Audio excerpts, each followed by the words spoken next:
Is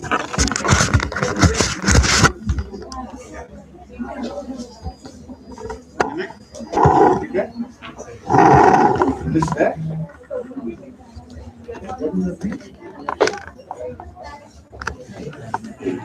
Shall I start? Shall I start?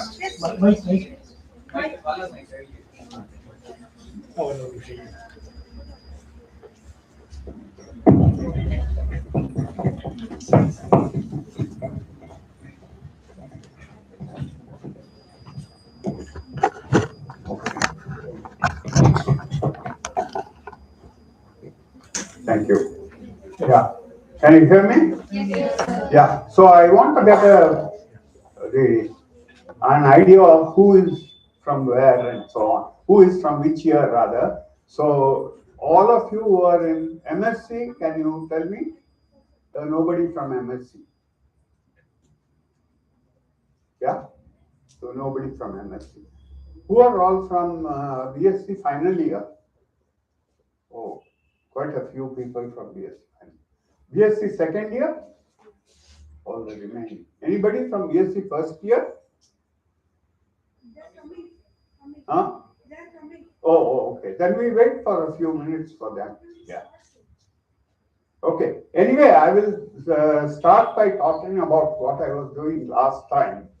We were able to prove that there were two limits: the even steps and the odd steps in the problem of the absent-minded mathematician.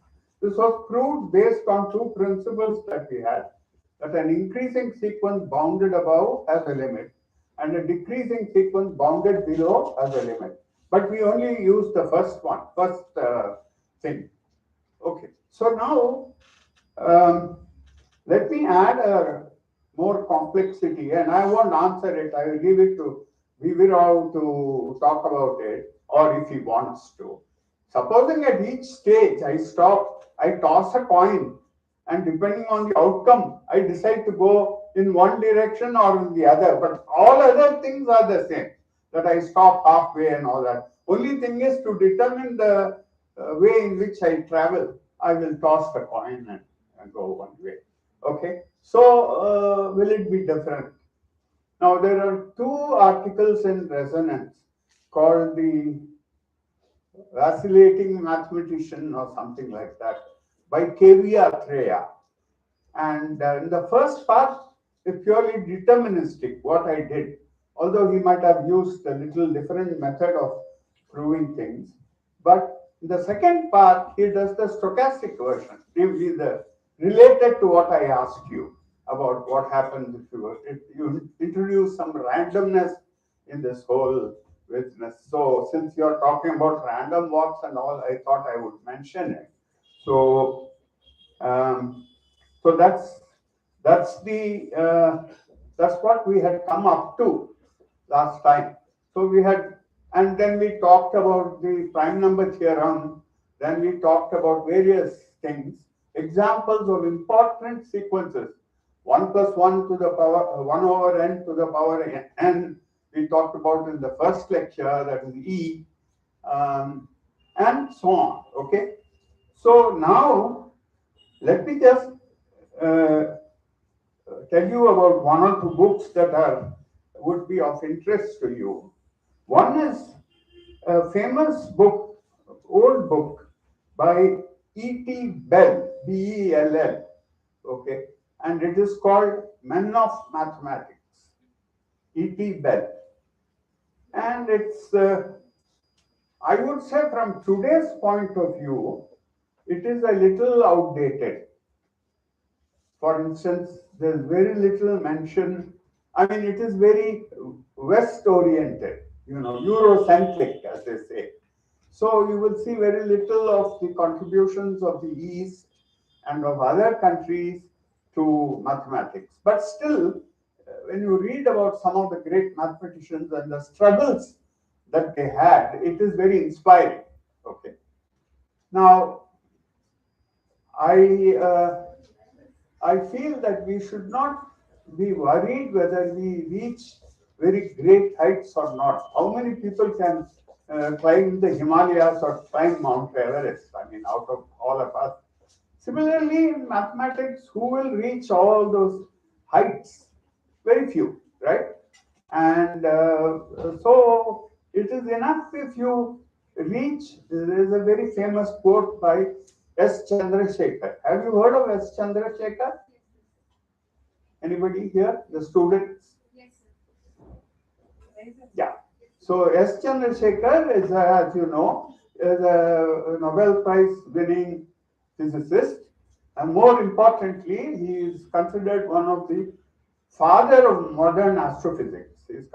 He left India, went to Cambridge for his PhD, worked with a very famous astronomer called Eddington, and then he went to the States and he lived for the rest of his life in the States.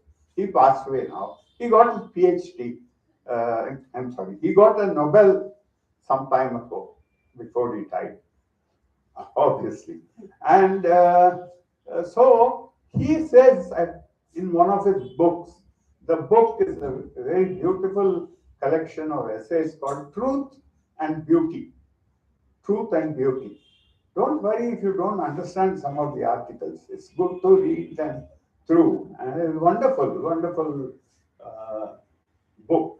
And there he says, it is not given for all of us to climb Mount Everest or the Himalaya, but most of us can admire I'm using my own words. He expresses it much more beautifully. I was planning to copy that, but I didn't get around to it. We are at the base, and look on the mighty Himalayas from the base. And that is nothing mean or lowly, he says, about doing that, about gazing at the Himalayas and so on. So you should take, if you are capable of going to the great heights, fine. More power to you, as they say. But if you cannot, you have something beautiful, you have learnt enough to admire all the beautiful things in the mathematical universe. So that's what it should be. I know that people these days don't like older people to preach at them, do this, don't do this, be a good man, good woman, and all that. So I'm only telling you what I experienced. I'm not saying that you should follow everything I say. But anyway, that is the thing. So now I want to first of all tell you that everything I have some excerpts that I have read out to you, which I put down in writing, are all taken from AI in Google. So nothing original in what I have. I knew that this thing would be available, and rather than writing it all out in my own words, I stole from AI. So you have that. Anyway, coming to this E.T. Bell, which is about a large number of mathematicians, there are many significant names he has missed. So don't worry about it. Whatever it is, it's only his view of mathematics, right? So he says in the introduction, he says the lives of mathematicians presented here are addressed to the general reader and to others who may wish to see what sort of human beings the men who created modern mathematics. Our object is to lead up to some of the dominating ideas governing vast tracts of mathematics as it exists today, and to do this through the lives of men who were responsible for those ideas. Two criteria have been applied in selecting names for inclusion. The importance of modern mathematics of a man's work, two modern mathematics it should be, of a man's work, the human appeal of the man's life and character. Some qualify under both heads. For example, Pascal, Abel, Galois, others like Gauss and Cayley chiefly under the first, although both had interesting lives. When these criteria clash or overlap, in the case of several claimants to remembrance for a particular advance, the second has been given precedence, as we are primarily interested here in mathematics as human beings. And he goes on and on. I don't want to read the whole thing. I'm getting that tired. So the important thing is that read it, see, browse through it, see if it inspires you. If it doesn't, toss it out. There's no, I mean, somebody asked me, how do you remember so many things? I said, no, I don't remember all these things. I like to browse through books, just read, go to the bookstore and just go on browsing. If something catches my eye, then I record it and then I know where to find it. So anyway, that's the one thing, and the other is this beautiful quote from old days, a Sanskrit quote which I have got the English translation again from AI. Professor V. V. Rao may be able to tell you what the original is. He is an expert in Sanskrit. As are the crests on peacocks, as are the gems of the heads of snakes, so is mathematics at the head of all knowledge. So the gems on the head of snakes is myth. You know that, but people in the mythology they believe in it. So we have to admit that. Okay. So we now come to the next topic, which is Fourier series. I want to talk about. I don't know how much of it I'll be able to believe in. Can you see the picture of sine t on the board? Yeah. So that is the graph of sine t, and I've also, I've also given the graph of. Don't worry about the scale and all that. It's all very bad. The next graph is 2 pi over n. A graph of sine nt, not sine t, but sine n times t. Okay, let's go to to another picture I have drawn, where I have drawn it on the same graph as sine t, and you see that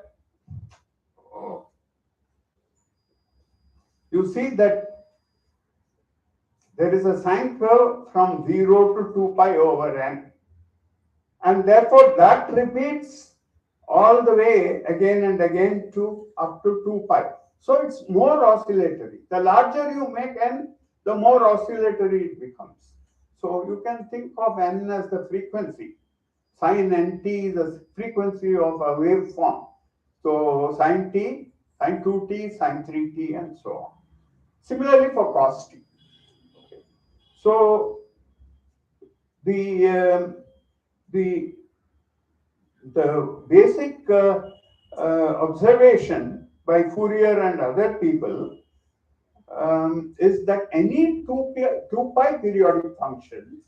So what's special about 2 pi periodic? You may have L periodic, but by scaling, you can make it a 2 pi periodic function. We will come back to this later, how to scale and get the frequencies. So by any 2 pi periodic function f can be expressed as follows.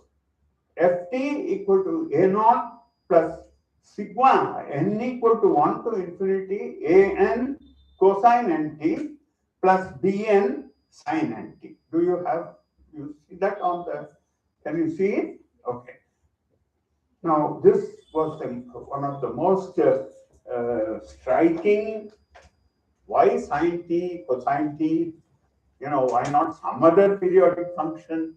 Why should they have expanded it only in terms of sine t and cosine t, sine 2t, sine 3t, and so on? It could have been some other periodic function.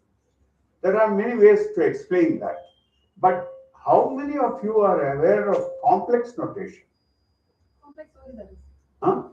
Complex e to the int instead of sine t and cos t, I will combine them and write e to the int. Is that okay? Yes, sir.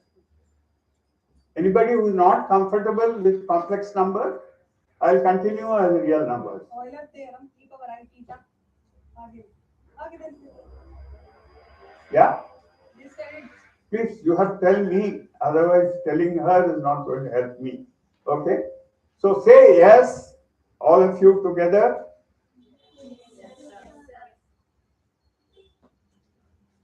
1, 2, 3. Yes?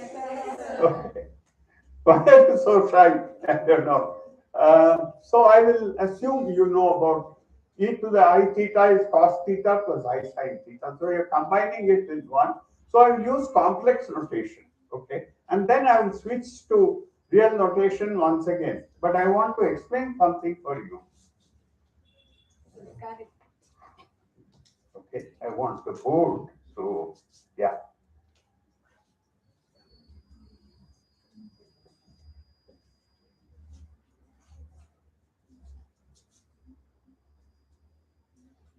There is something about writing on the board.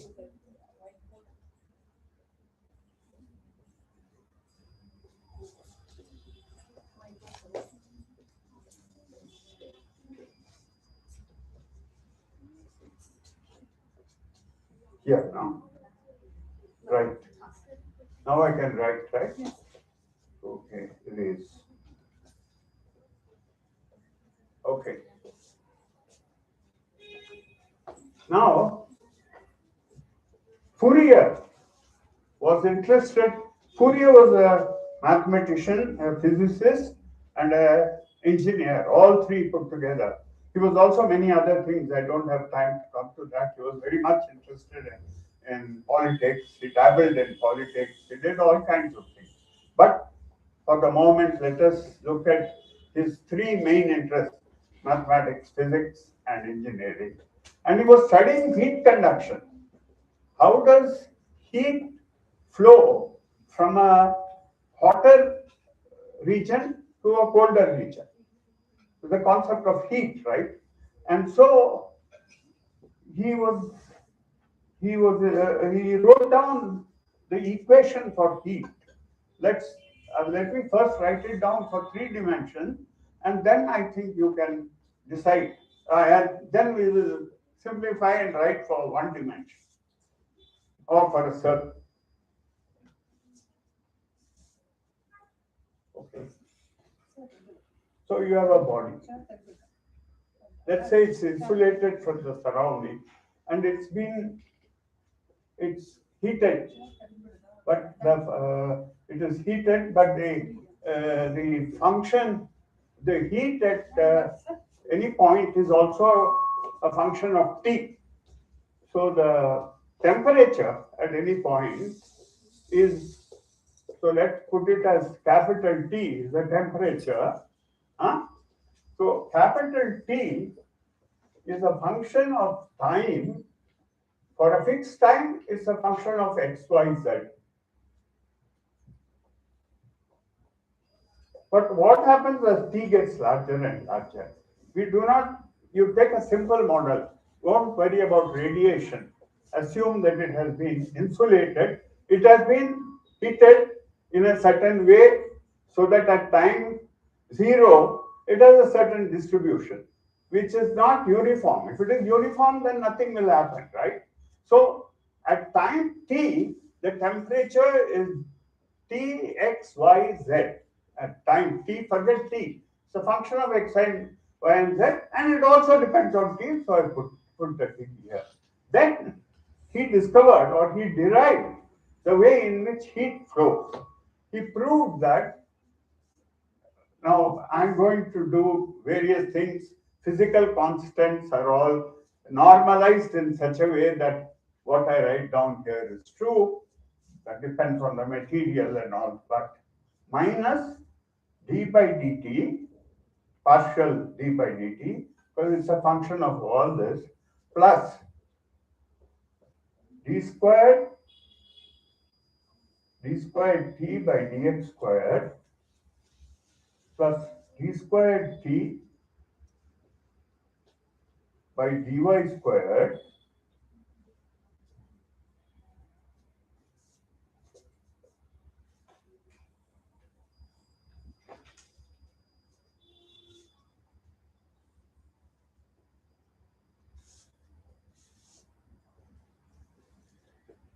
plus d squared t by dz squared, because it's in three dimension. Later on I will simplify it, is equal to 0. That's the general equation. With the condition that at time t equal to 0, t of 0 x, y, z, it is a given function of just x, y, and z.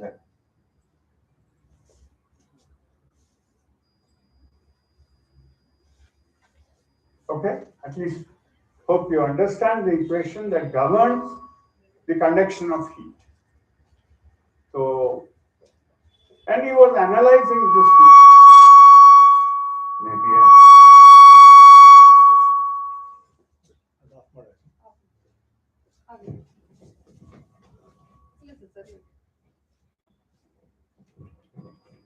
maybe I should lower this.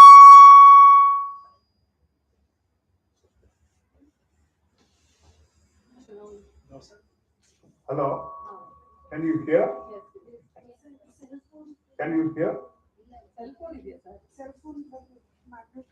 I don't have a cell. That cell phone is there. Is it disturbing this? Or? No, it might be disturbing. Okay, now okay. You can remove it if you want. Take it there. But I want my tablet, Okay, so that's the equation with, this is called the initial condition. T at 0 x, y, z, z is equal to f of x, y, z. Okay, so you want to solve this somehow and find out what happens as t goes larger and larger. Is there anything? And of course, common sense tells you that it must eventually reach a steady state. So as t goes to infinity, of course, we should get a uniform temperature. Temperature must be a constant. Okay. So we will leave this somewhat general picture and come to something where I can relate it more easily to Fourier series.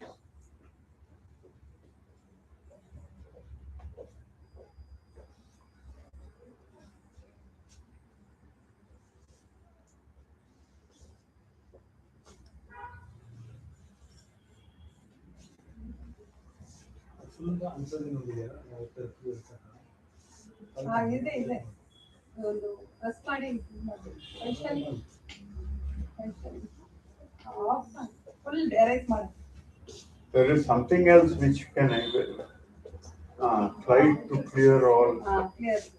Full slate.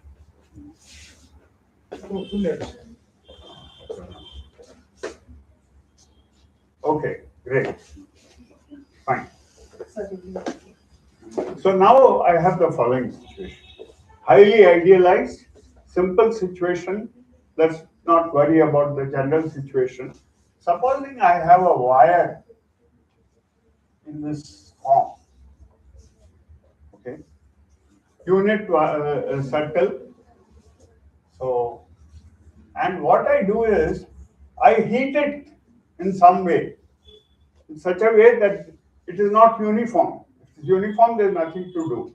It's in some way it is there. And then you insulate it so that heat can only pass within the circle. Okay? And you again denote the temperature at time t by dt, and now I'll call it theta.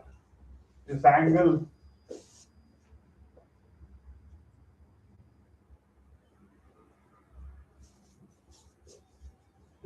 I call theta. So let's try and solve this the heat equation for this. What does heat equation say? Minus dt by dt plus d squared. There's only one variable now. D squared theta by d squared. Sorry, not dt by d squared t by d theta squared is equal to 0. And at t equal to 0, that is t0 theta, it is some function of theta. The periodic function, because we are only looking at the circle, so if you go to 0 to 2 pi, then go further, it's going to be the same. Periodic function of 2 pi. How do we find solutions of this equation? There is a famous method which you might have studied in your differential equation course. It's called separation of variables. So you assume and see what happens. Let's see whether we can think of t as equal to g of t times h of theta. Okay? And then what does that equation amount to? dt by t would be g prime t, right? G prime t times h of theta with a negative sign plus g of t times h double prime of theta is equal to 0, right? So assume a solution of that kind and apply the heat equation to it, you are going to get this, right? Okay, what's happening again? Nothing. Sorry.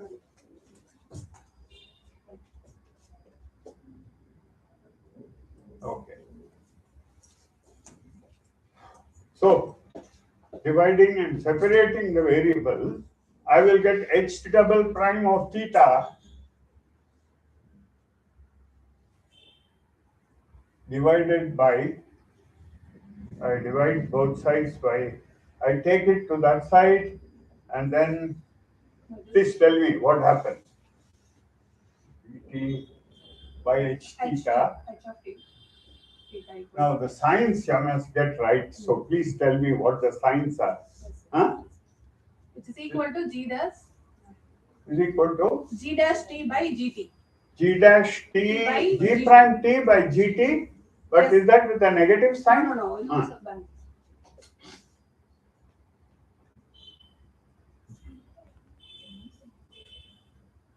I mean, you take this fellow to that side, yes. then divide Yes. theta, and then you divide by g prime, g of, oops, G of t. yeah. Somebody asked me about solving. I also get confused. So g prime t divided by, G of t. no, it's the other way, no? H prime theta divided out by h theta. Then g prime t and then take it to the other side, g of t. So pen. No, pen. Third one, next one. It is no. Yes. Right. G of t.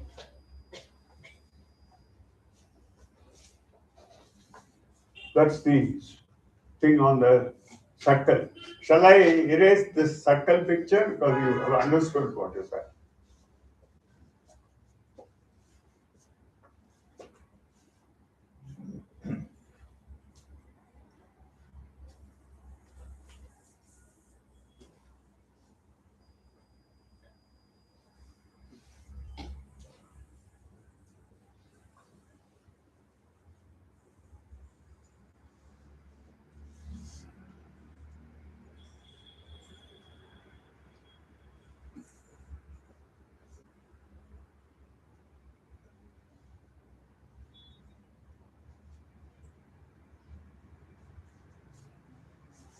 So this is only a function of theta. This is only a function of t, and they are equal. So they must be equal to a constant. So let us call this equal to c. Okay. So I'm looking for the duster to erase, but then I realize you don't need such things. So yeah.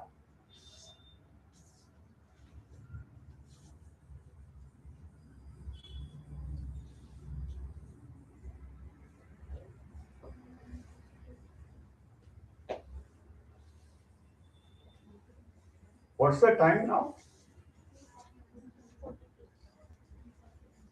241. 241. But we started a little late. 210. So 210. So I have time till 3:25, right? Correct or no? 1 hour 15 minutes.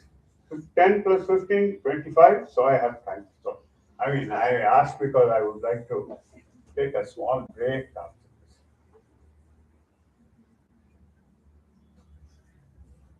Okay. No N. There's just C. I don't know why I wrote N. Later on, we'll introduce an N.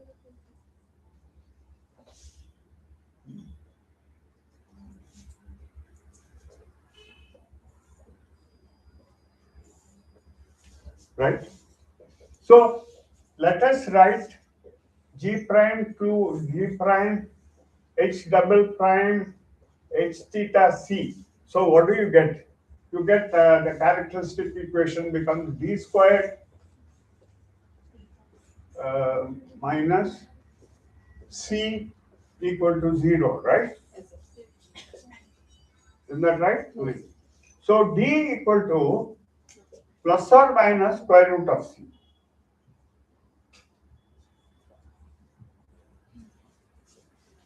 Okay? So, I mean, there's nothing that we have gained. However, remember it's a function on the circle. So T has to be of the form In. D has to be square root of some In. Or C must be square root of In, which means C is equal to I minus N squared. This forces, because of periodicity of the circle, forces C to be minus N squared.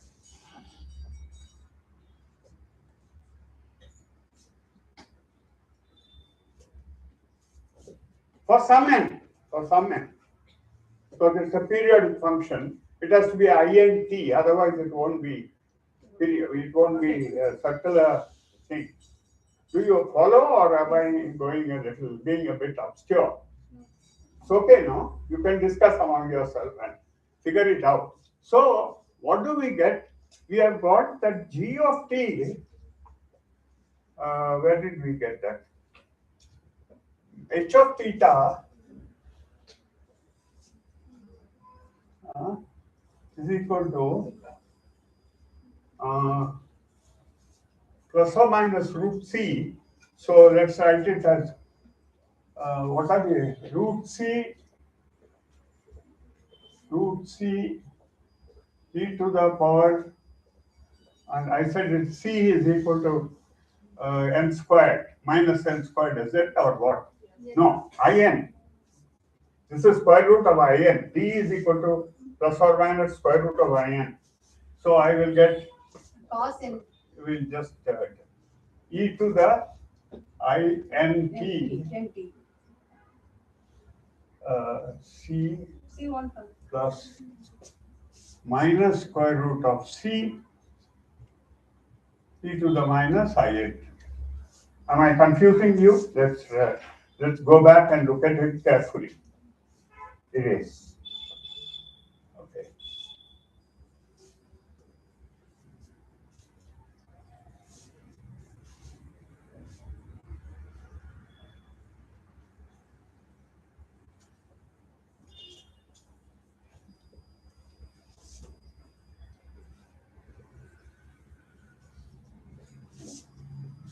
Okay. H theta is equal to, so this is d squared, right? Minus c, and you get this. So it is e to the minus some constant a times e to the root ct, some constant a times e to the root ct plus some constant b times e to the minus root c. That is our usual thing of solving a linear differential equation, right? Now, notice that I said because of periodicity, root c must be equal to some in for some integer n. So it should be of the form. So h theta, can I erase all this?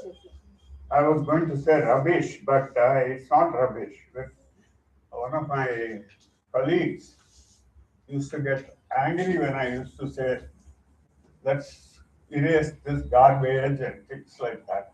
Just a way of saying what I don't want, I'm saying rubbish. Any longer. So what is it? A e to the A e to the int plus B e to the minus int.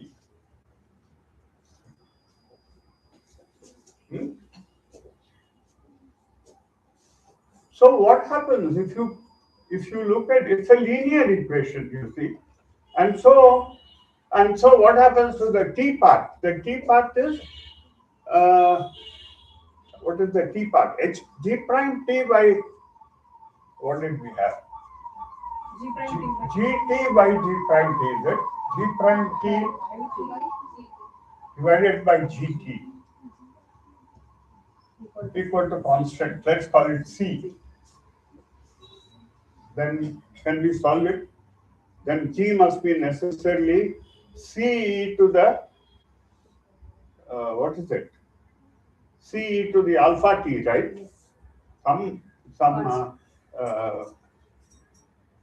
okay. How do we relate it to that root c? So that's too many. Some letters, more letters are needed. Sorry about this. Erase. Some more letters are. Oh, it's the same constant, right, for both. So it is c. That c that we used earlier. This c. Which we now know to be in. Okay. C is equal to C. Therefore, G prime T is equal to CGT, and therefore G is equal to C e to the. No, wait a minute. What is it equal to? Tell me. G prime T is equal to CGT. So, what is G?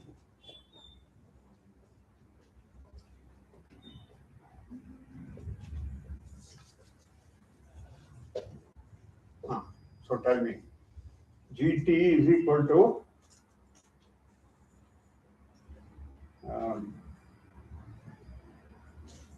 e to the minus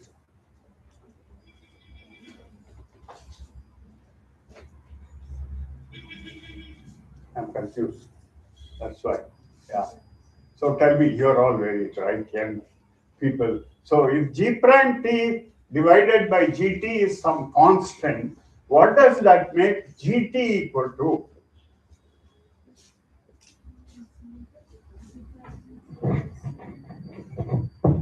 Please, somebody help me. I'm drowning, and somebody has to help me, right? G prime by G. G of T is e power c.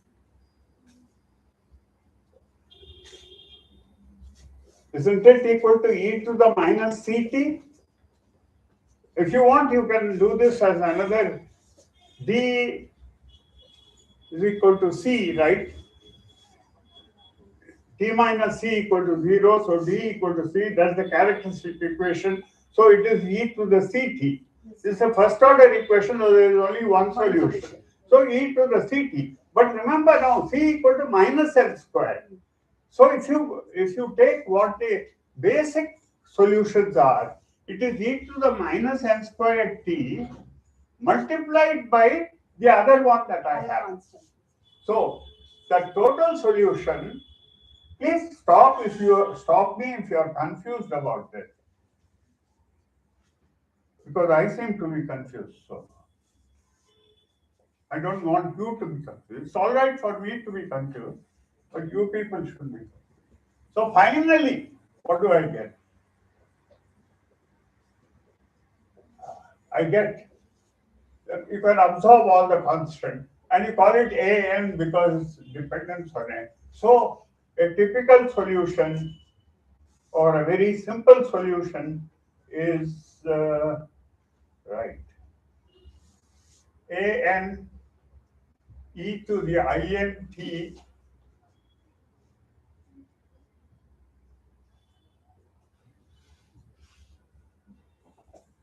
times e to the minus n squared t, can absorb the constant, plus dn c to the minus int times e to the minus n squared t. Correct? Okay. Now I'm going to add up all these solutions because it's a linear equation. I can order these infinitely many solutions. For each n, I have a solution. So I sum up over all, and therefore I don't have to write separately as e to the int and e to the minus int. So I can combine all this and write the general solution as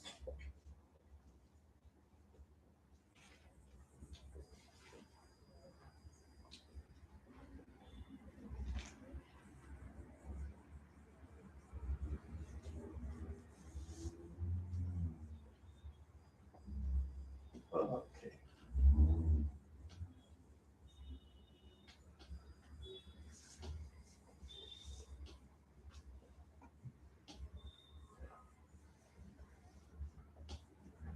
Okay, so what's the general solution? Sigma, some Cn, let's call it Cn, sigma Cn, oh, Wait. right, sigma Cn e to the minus n squared t e to the int.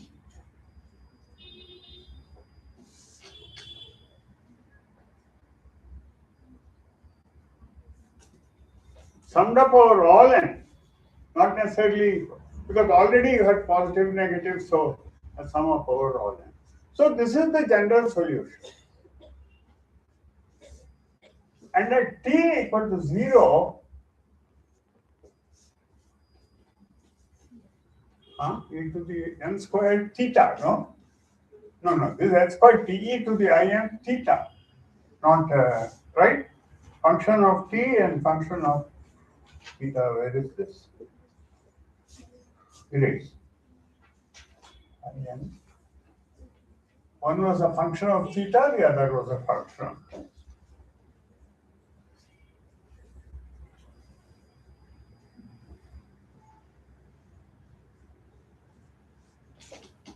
Right? General solution. So when t equal to 0, in theta. Again, I wrote, and this is the one, in theta. General solution. So this is what.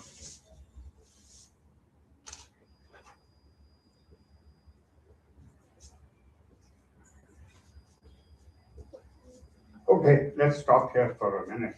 Are you confused? By this reasoning, what we have proved is that the general solution can be written as Cn e to the minus n squared t multiplied by e to the in theta, n going from minus infinity to infinity, by using the method of separation of variables, which is a well-known method. Okay. So what is the use of that? But however, when t equal to 0, this thing is t equal to 0, it is e to the 0, which is 1, right? And you will get, but you are told that it is sub f of theta. But f of theta is arbitrary, it's in your hands. You choose a suitable function of theta and you get f of theta. You give me f of theta, for that there will be a solution of this kind. Therefore, what does that prove? If I put t equal to 0, you have heuristically proved not rigorously.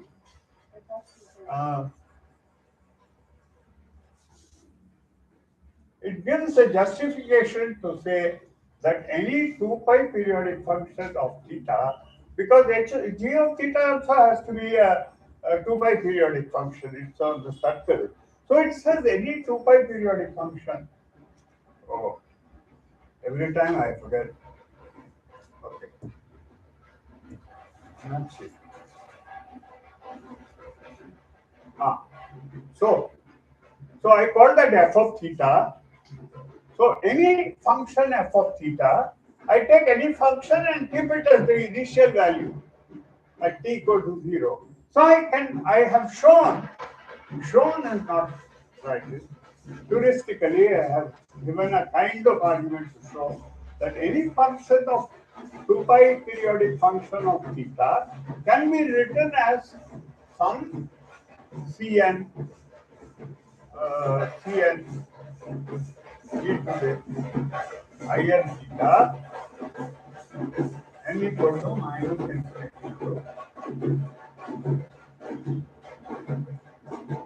But what Fourier said. So let's take a 5-minute break. I'm very tired and thirsty. So I'll take a small break and we will meet again.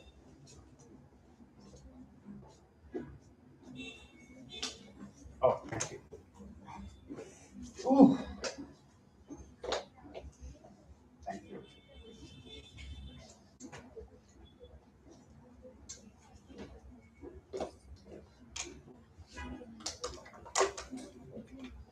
Ah.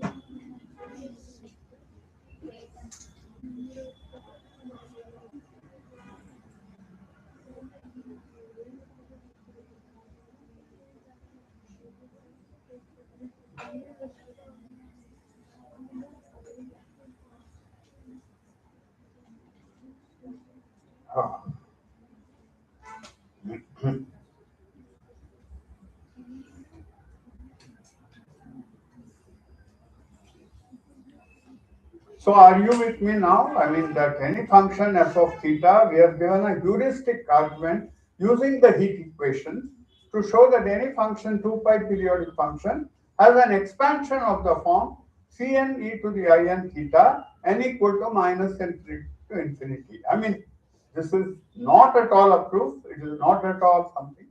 I'm appealing to your intuition and approximate argument. You have to make it pakka later on. This has to be made pakka. Okay. So let us take it from here. Let us take this.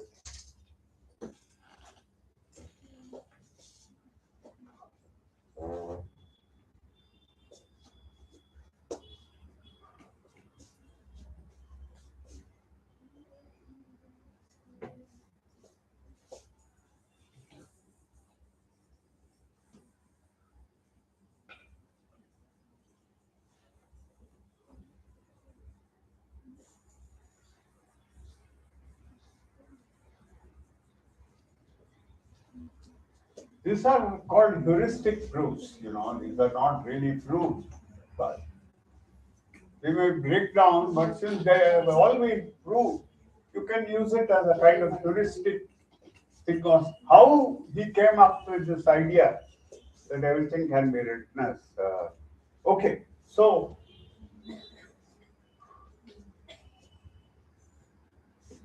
what we have is any function h of theta, which is 2 pi periodic,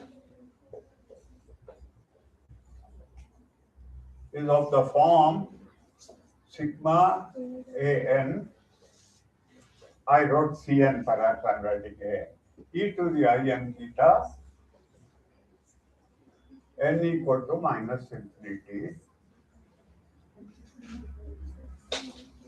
Okay. Minus infinity to infinity. Okay? Okay. Fine. So far, so good.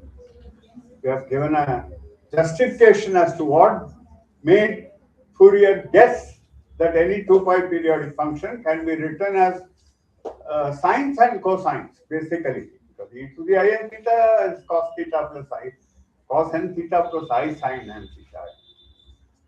Okay. So now I think our next question has been, what is the use of this? Any 2 pi periodic function I can write like this. But unless I know what the ANs are, it is perfectly useless. It is just a very general statement. So how do I find ANs? Forget rigor. That comes later. You can get your regular course on Fourier analysis. You will do all this with rigor. But let's give me an idea how I do it. If k is not equal to 0, what is the integral of e to the I k theta from 0 to 2 pi? I'm sorry, that's not right. Yeah. If k is not equal to 0, integrate e to the k theta, I k theta from 0 to 2 pi or from minus pi to pi, it doesn't matter. Will you please tell me?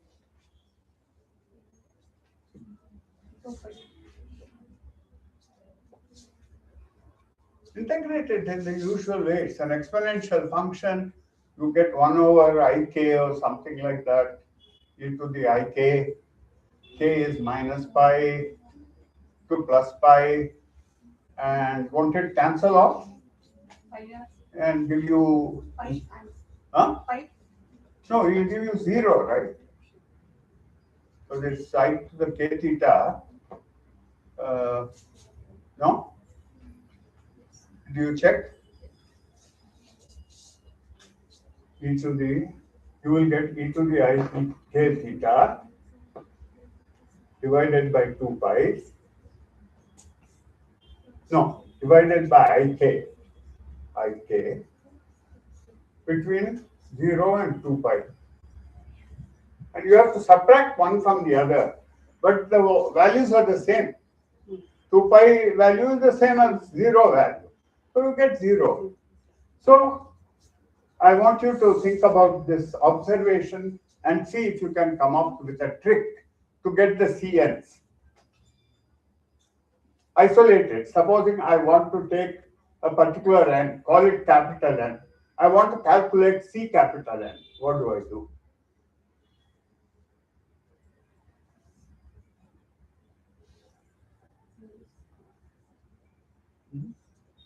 So multiply both sides by e to the minus n theta.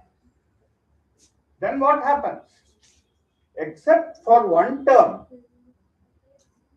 the n term, everything else will be e to the I k theta for non-zero k. So the integral will be 0. So only thing I am asking you to believe is that I can integral of an infinite sum is the infinite sum of the integrals. That is something that you need to justify. It's not immediate. So integral of a plus b is integral a plus integral b. You can do it to 2, 3, 4. But how do you know the integral of an infinite sum is the sum of the individual integrals? You assume that is the case. So what will happen if I multiply both sides by e to the minus ik n theta? You will kill all the terms when you integrate, and you are only left with that a capital N. And that a capital N, when integrated, will give you, it's an integral minus pi to pi, 1. You are integrating 1 from minus pi to pi. You get 2 pi. Right? So satisfy yourself that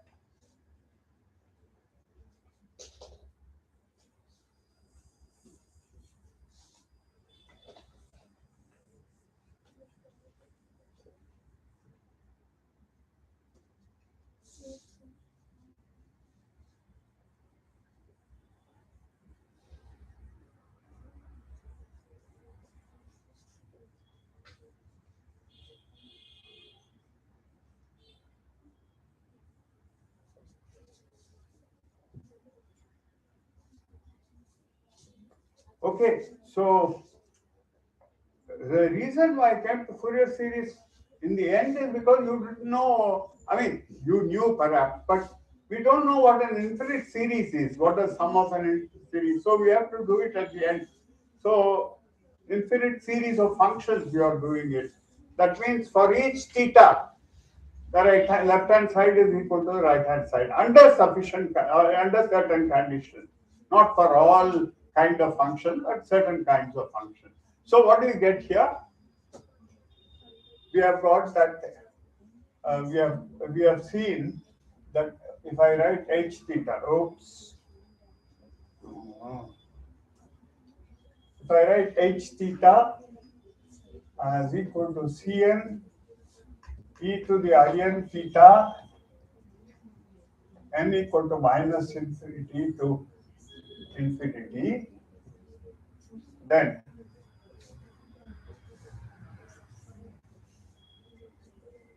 is it too heavy? Then I'll stop. You got the idea, I think. Multiplying both sides by e to the minus in theta, capital N, and integrating, you will get that C capital N, oops,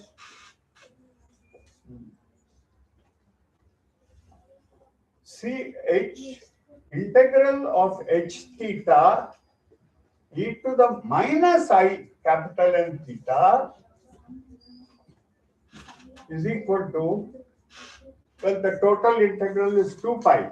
1 times 2 pi, therefore it becomes 2 pi times Cn. Minus pi to pi or 0 to 2 pi, it doesn't matter because it's minus pi to pi. Is that okay? Any length of interval 2 pi, you can do it from 345 to 345 plus 2 pi. So minus pi plus 2 pi is pi, minus pi plus 2 pi is 3 pi. So you can do it on any interval, provided it's an interval of length 2 pi. So what is the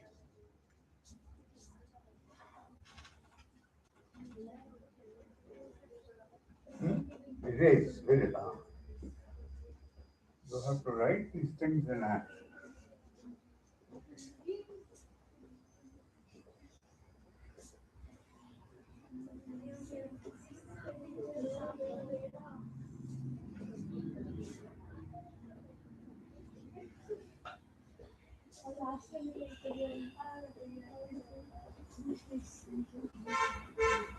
minus pi to pi. 2 pi times C capital X.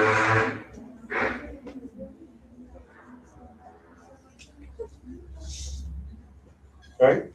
So I will circle this.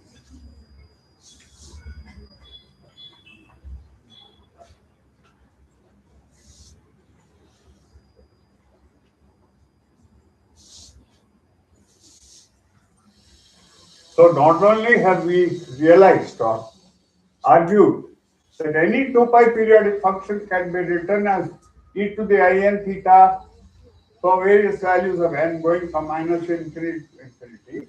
But you also now know how to calculate the value of Cn. So that's the lesson we have learned. Do we have a few more minutes? Yes, sir. What is the time? 3:10. 3:10. 3:09. 10:10.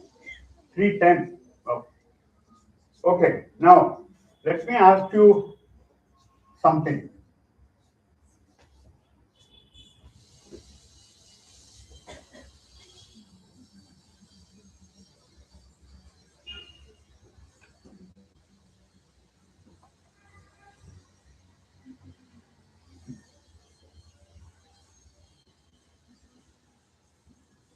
How come without changing the thing I am able to erase? So, like this, I didn't change anything. Right. Okay. Okay. So let's look at this function. From minus pi to pi, I can argue by even, odd, and so on. So this is minus pi. This is plus pi. I look at this function.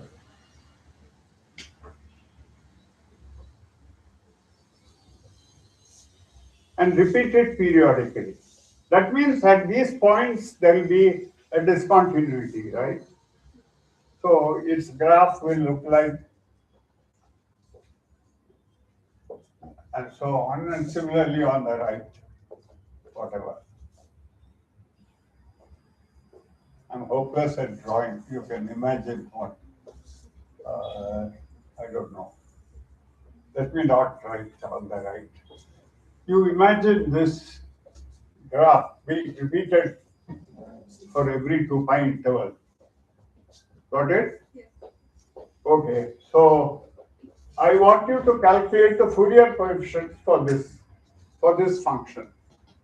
So what is it? We are only integrating from. It's okay. It's a jump. But there is a jump discontinuity, but forget also. So what is the Fourier coefficient? You multiply it by e to the minus I n theta, and you integrate from minus pi to pi. So this will be e to the minus I n theta. What is this function? At 0, it is 0, and at minus pi, it is 1, and at pi, it is 1, let us say. So how will you write this function?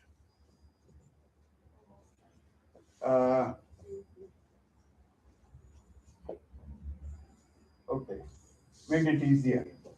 At minus pi, let us make it minus pi, this height. And at plus pi, let us make it pi. So it is just a function f of t equal to t, right? Or f of theta equal to theta. So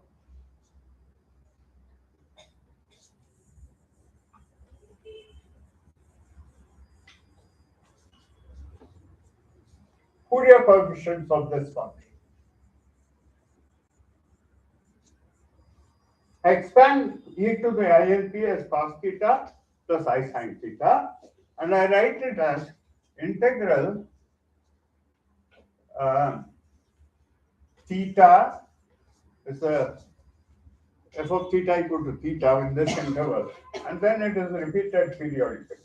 Minus pi to pi, theta, e to the cos theta plus sin theta, cos theta plus I sin n theta.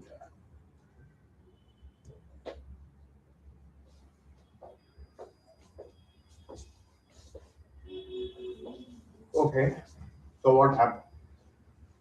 Use some facts. This is a theta, the function f of theta equal to theta is an odd function, right? And this is an even function, right? So if I take an odd function times the even function, I get an odd function. So if I integrate it minus pi to pi, I'll get 0. So this won't give any contribution. Theta times sin and theta will give you some contribution. So please integrate for me by using your elementary knowledge of integration by parts or something you will get, right? Integral theta sin and theta. There is an I which I will keep outside, I. And this is now an even function. So I can just integrate it from 0 to pi and multiply by 2. So I will have 2i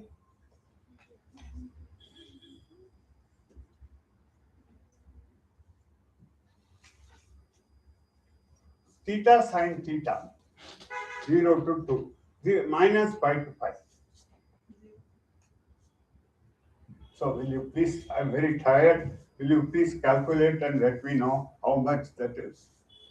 And if 2 of you agree, I will take that as the right answer.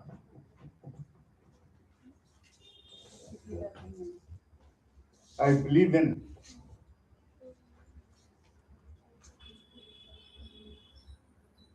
0 to pi r.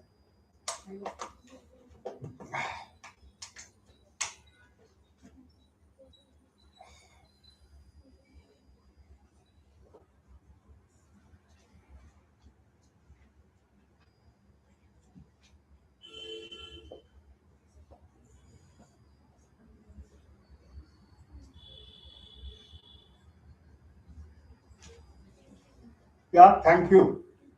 Please let me know. Let's assume there is an exam, you are asked to integrate theta times sine and theta from 0 to pi. Integration by parts, no? Okay.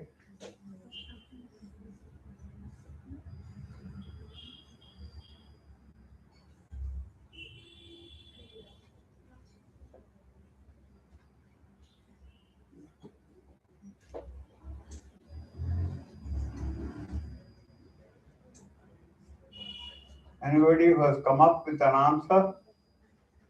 Doesn't matter if it's wrong, just tell me the answer.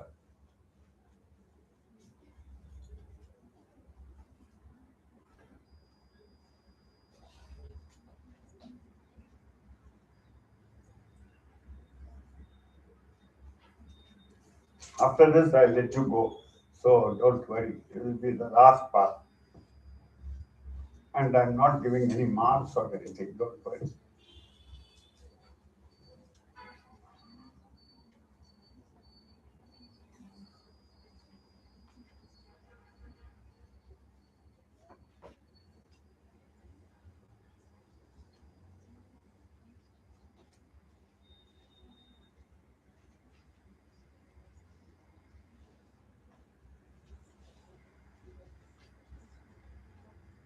Anybody got it?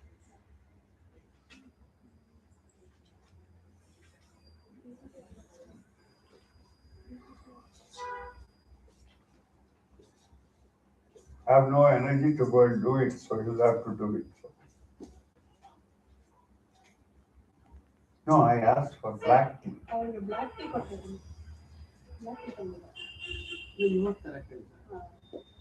Black tea ಕೊಟ್ಟಿದ್ದೀನಿ.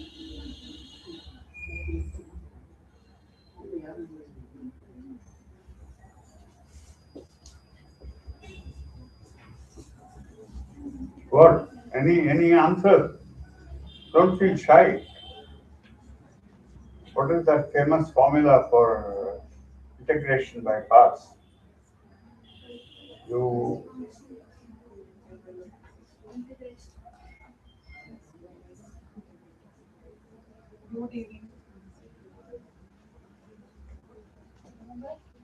UV minus integral UV. what happened? Formula and You're not getting it. I actually integral answer ಮಾತ್ರ ಹೇಳಿ.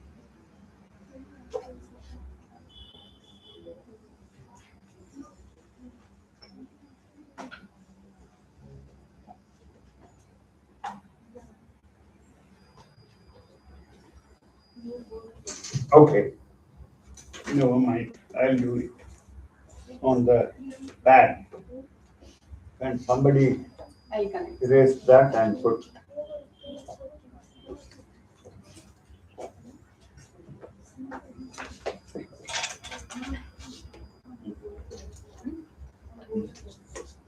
Sir, she Yeah. got it. She got the answer. Oh, you got it. Good.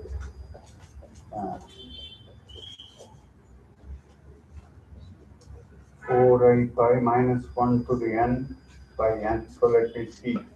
2i, then the cos n by n. Cos n theta by n. Okay. And by n squared.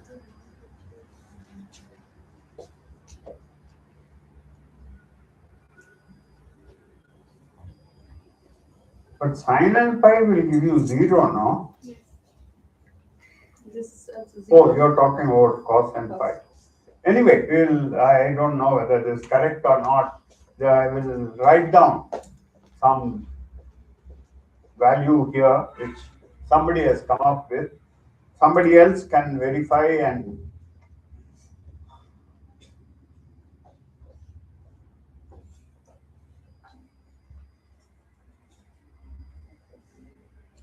you got it? Oh, screen share, connect. Ah. So, have you got it?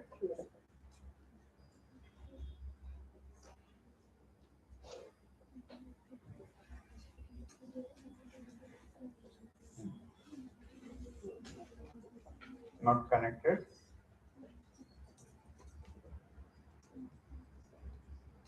I'll take 2 minutes more and explain what I was trying to get at.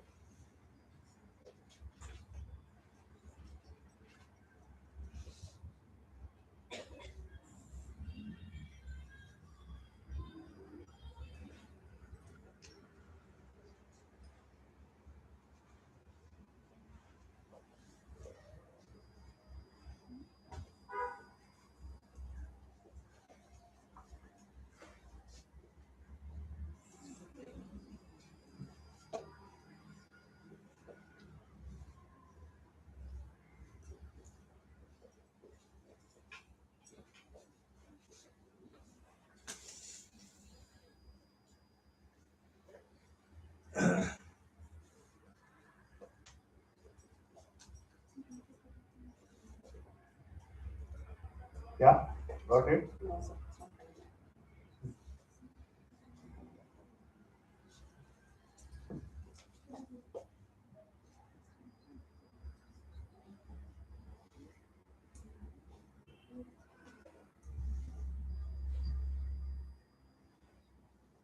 No? No, it's not. Okay. At least let's go back to the original thing. 3.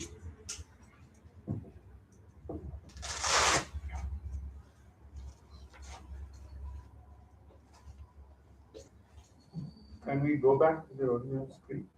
I'll write.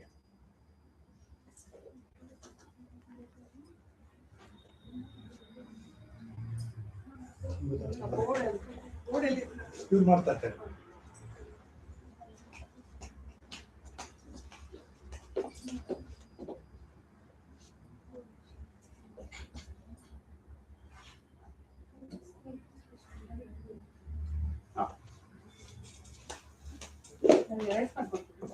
Okay. Anyway, one of you been able to solve this. I don't know if it's correct or not. It will be, first of all, let's look at the 0th coefficient of C0. C0 is e to the in 0, right? Ah, okay. Okay. So you have C0, Cn e to the in theta, n going from minus infinity to infinity. So the function is theta. So if f is 0, n is 0, you are integrating theta from on a symmetric interval, so you will get 0. So C0 is equal to 0. There is no problem with that. And Cn, when n is not equal to 0, is something like minus 1 to the power n divided by n. Is that right? Yes. With some constant here. Some constant which I cannot remember, which can be worked out. Okay. Now,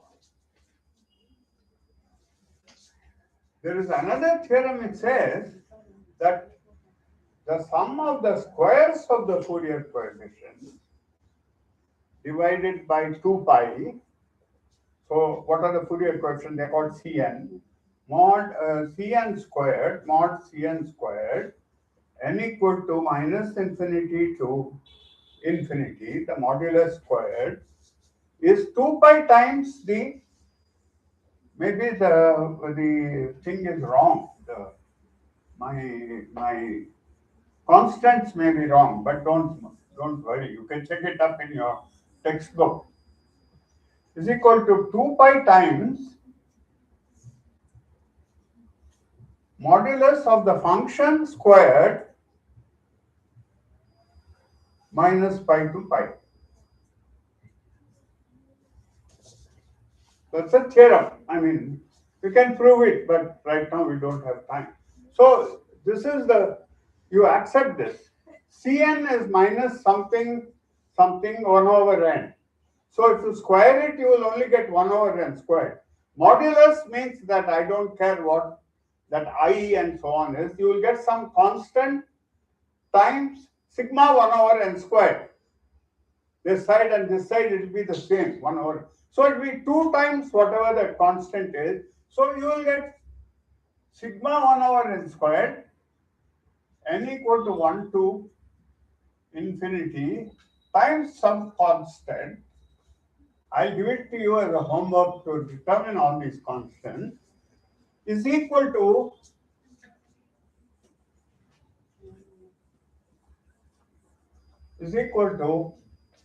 f theta squared is equal to 2 pi times, and I'll absorb all this in the constant here, right?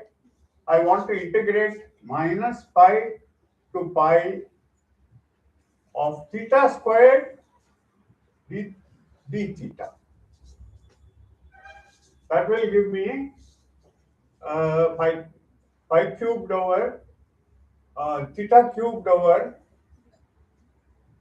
3 minus pi to pi, right? So I will get something times pi cube times something. So mod Cn squared is 2 pi times or no, the 2 pi should be on the other side. 2 pi times mod Cn squared should be equal to some constant time. This constant I can't. You can work it out. There's a pi here. That's what I'm talking about. So there's a pi on this side. So times 2 pi. Absorb all these constants into this. Then be pi times all this is equal to pi cubed over 3 times some constant. Right? So it will be pi cubed over 3 times some constant. Don't worry. So I cancel off the pi, and I get an infinite series expansion for pi squared. Right? Go back and check your notebook or textbook. The correct value is pi squared over 6. So the integration and all are correct, and all the constants are correctly evaluated. You will get pi squared over 6. And so I'll stop with that. You must all be tired. I am tired. So what's the time? 3:35? 3:30. 3:30. Oh, okay. I'm safe.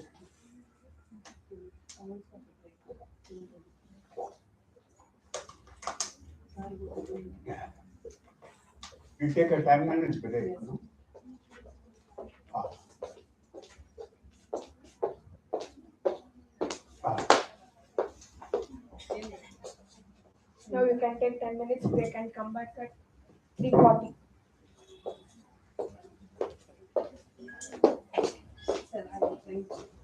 Black. Ah.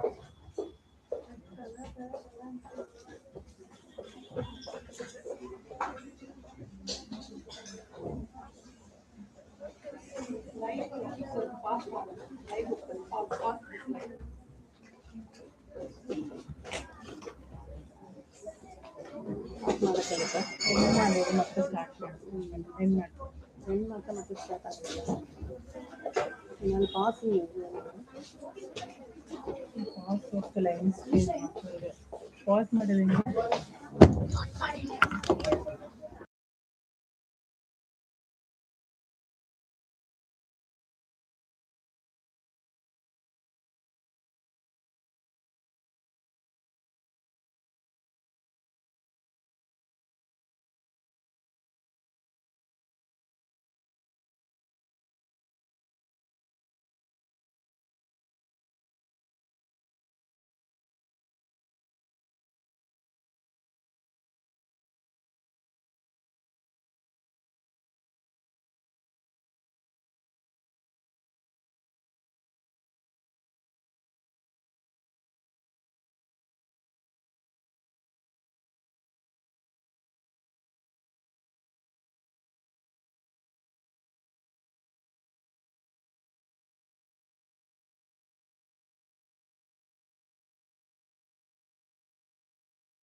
Okay.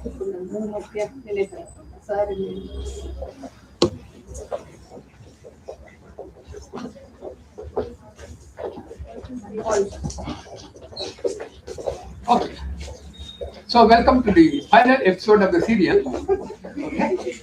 So in the first episode, we have talked about performing an experiment, the collection of all outcomes, what can happen. For every outcome, there is a probability. If you are given an event, probability of the event is sum of all probabilities of outcomes in that event. If all outcomes are equally likely, is same as number of outcomes in there divided by total number of outcomes. That is the high school definition. And then we did some interesting experiment to end up with Bose-Einstein statistics. And we talked about conditional probability and discussed the Folia-Hart scheme, which is a model for interesting things. Then we talked about binomial probabilities, independence, and so on. That is where we stopped. And in the second episode, we were a little better. We talked about limits.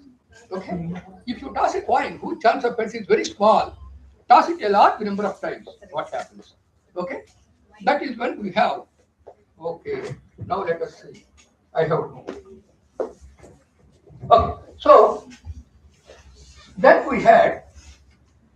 You see, that is not mathematical because what is meant by tossing a coin a large number of times? What is meant by saying probability is small? Okay, so we have made it rigorous by taking limits. Okay, then we found out that the probabilities you end up with are the Poisson probabilities. E to the minus lambda, lambda to the k by factorial k. Probability of this value k is equal to this. K equals 0, 1, etc. Okay.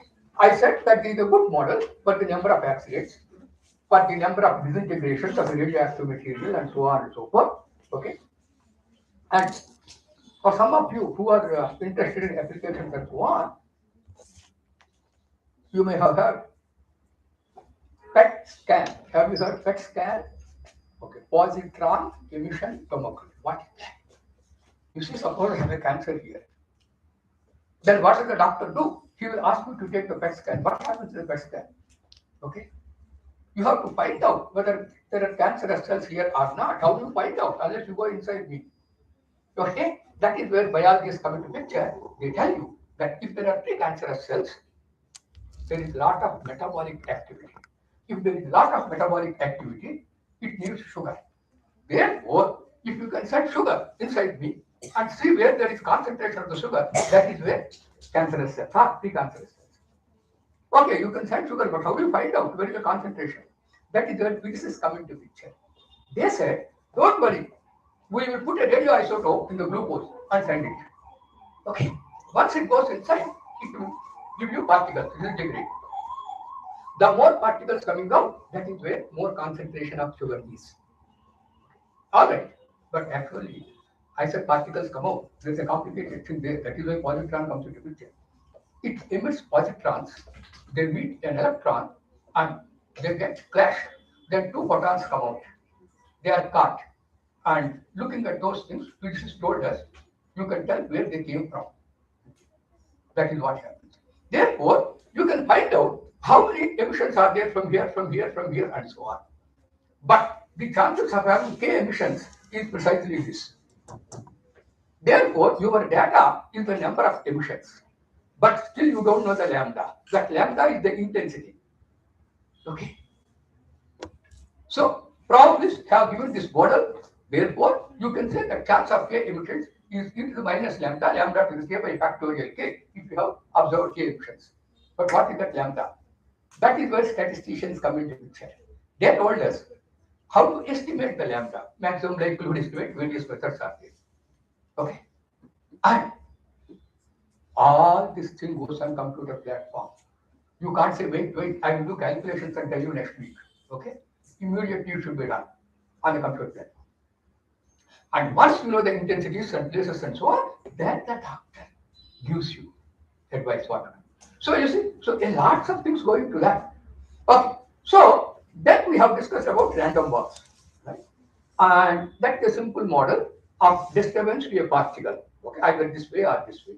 Then we talked about if you use a random walk, then at time 0 you are at 0, time 1, time 2, time 3. Then we made the time very small, 1 by 1000 of an hour. Then at x 1 by 1000, x 2 by 1000, x 3 and so on. Then we asked, is there a limit? Yes, that is precisely the Brownian motion. Okay, discussed by several people. And that also has lots of interesting things, applications and so on in financial markets, blah blah. Physics also, okay, quantum mechanics in particular. Okay, so today what we are going to do is try to discuss things which are a little more general than this. In random walks, what happened? In random walk is also like a physics experiment. In physics, what happens? If I have a particle here, I have to tell you the initial position. I have to tell you the velocity. That's it. Okay, the law of motion, I have to tell you. Okay, initial position, velocity, and law of motion. This is initial data, the law. In random walk, that is what happened. I gave you the initial data. I started from 0. I told you the law of motion, forward, backward, upward. Okay. Today we should do exactly the same thing. And these are known by the name of Markov chains. Okay. And these were discussed by, introduced by Markov. Okay. And, well, I should say A Markov and P and T Ehrenfest.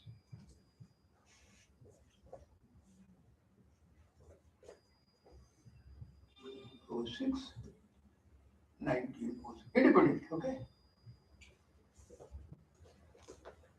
So, these are the things that are very, very useful all over. Now, let me describe with again an example. Most of the times you can give definitions. After definition, you give examples. But by the time you understand the definition, you are already disinterested in knowing anything more. Okay? So, it is better to have an example and then try to tell you what is the definition and so on. Okay. So, I have bars numbered, let us say 1, etc. up to 2000. Okay, let us see. I have 2000 bars, number 1 to 2000. I have a box with 2 compartments. Okay, and let us call one compartment M and one compartment W, doesn't matter. I will put these bars in these boxes. Let us say either 1900 here and 100 here, or 1901 here, 99 here, something I will put. Okay. All right. So imagine I have got the box. I have got a box, 2 compartments. For some reason, they are called M and W. Okay. So I put distribute the box.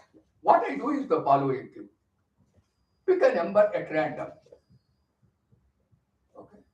Again, when I say a number from MR 1 to 2000 at random. Shift that bar. I am writing it in a telegraphic manner here. I will explain. Those 2000 bars are in the 2 boxes, 2 compartments. If I select a number from 1 to 2000, suppose I got 100, I selected. Then bar number 100, I don't know. It may be here, it may be here. If it is here, I'll put it there. If it is here, I'll put it here. Is it okay? Repeat. Keep on repeating. All right. So,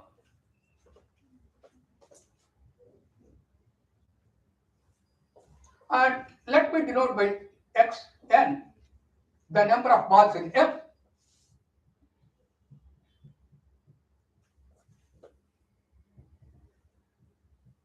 After n exchanges. I told you initially like that. It is quite possible that the number I pick, the corresponding ball is here, then I will shift it there. Or it is here, I shift it here. Don't worry. Even if I pick balls from here, 1 by 1 shifted here, nothing happens. Because next time you are sure to pick a ball from here anyway. You put it there. So the game never stops. Okay? Even if all the balls from here have gone there by some chance, next time when you pick up, you are of course sure to pick up from here and then it goes there. So the process never stops. Okay. What happens in the long run?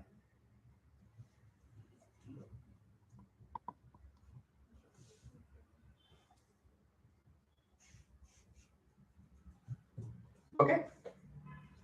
What happens in the long run? Of course, if you ask my father, he might say, "Oh, anything can happen." Alright? That's all right. Anything can happen. But can you give a quantitative answer? Yes. Probability xn equal to k converges to a number. Okay, that is a binomial probabilities. 2000 choose k by 1 by 2 to the power of 2000. Okay, remember, if you toss a fail point n times, probability number of heads takes the value k is n choose k. In general, p power k 1 minus p power n minus k. In my case, p is half, therefore it is half power n. Okay. In the limit, it converges to that. Naturally, the limit will not have any n. Okay. This depends on n. Limit naturally. In other words, this is what is called a steady state. Okay. There is a steady state, and that is the one. What is happening in the steady state? It appears as if the balls are distributed at random. Okay. So, the number of balls in this compartment, by the way, if you are wondering why I looked at number of balls in this compartment, if I know the number of balls in this compartment, I know how many are here, because the total is 2000. Okay, that is what I did that. All right. So this means the balls follow binomial probabilities with the chance of x half, which means as if you are tossing a fail coin 2000 times, whenever it comes up heads, you put it here. That's it. Okay? Whenever it comes up heads, you put it here. And you can see, okay, that the average number of that is 1000. What is meant by average number? Whenever you have probabilities taking certain values to certain probabilities, the average is value multiplied by probability sum. Okay? So, if a quantity takes values A1, A2, A3 with probabilities P1, P2, P3, etc., then the average value of that quantity is A1 times P1 plus A2 times P2, etc. Therefore, the average of these quantities, what are these quantities? 0 with probability this k equal to 0. 1 with probability this k equal to 1. 2 with probability this k equal to 2. And 2000 with probability this k equal to 2000. Okay, those are the values, those are the probabilities. Multiply and add. That's a very elementary calculation. You will get 1000. In general, if you have read probability for the binomial NP, expected value is n times p. Okay, that's the answer. But don't worry. So what is this? It appears as if balls are distributed at random, and the average number is same. In each, there are equal number of balls. Okay, on average. Okay. However, there is something interesting that happens in this experiment. I am talking about probabilities of certain things happening and so on. Let us forget about probabilities. Okay. Let us try to imagine that we do the experiment. We sit down here and perform the experiment. Okay. Keep on doing it. Then we will get a sequence of numbers, isn't it? No probability. Okay. In that sequence of numbers, you will see the number 0 many times, 1 many times, 2000 many times. Okay. So in each,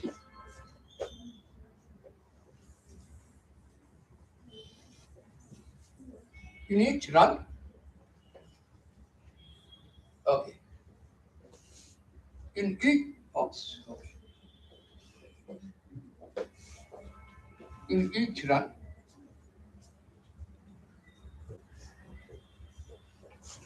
that is, if you play the game, that is run of the game, no probability. When you play the game once, there are no probabilities. There are specific numbers. Okay? Each 0, 1, etc. 2000 each appear infinitely many times.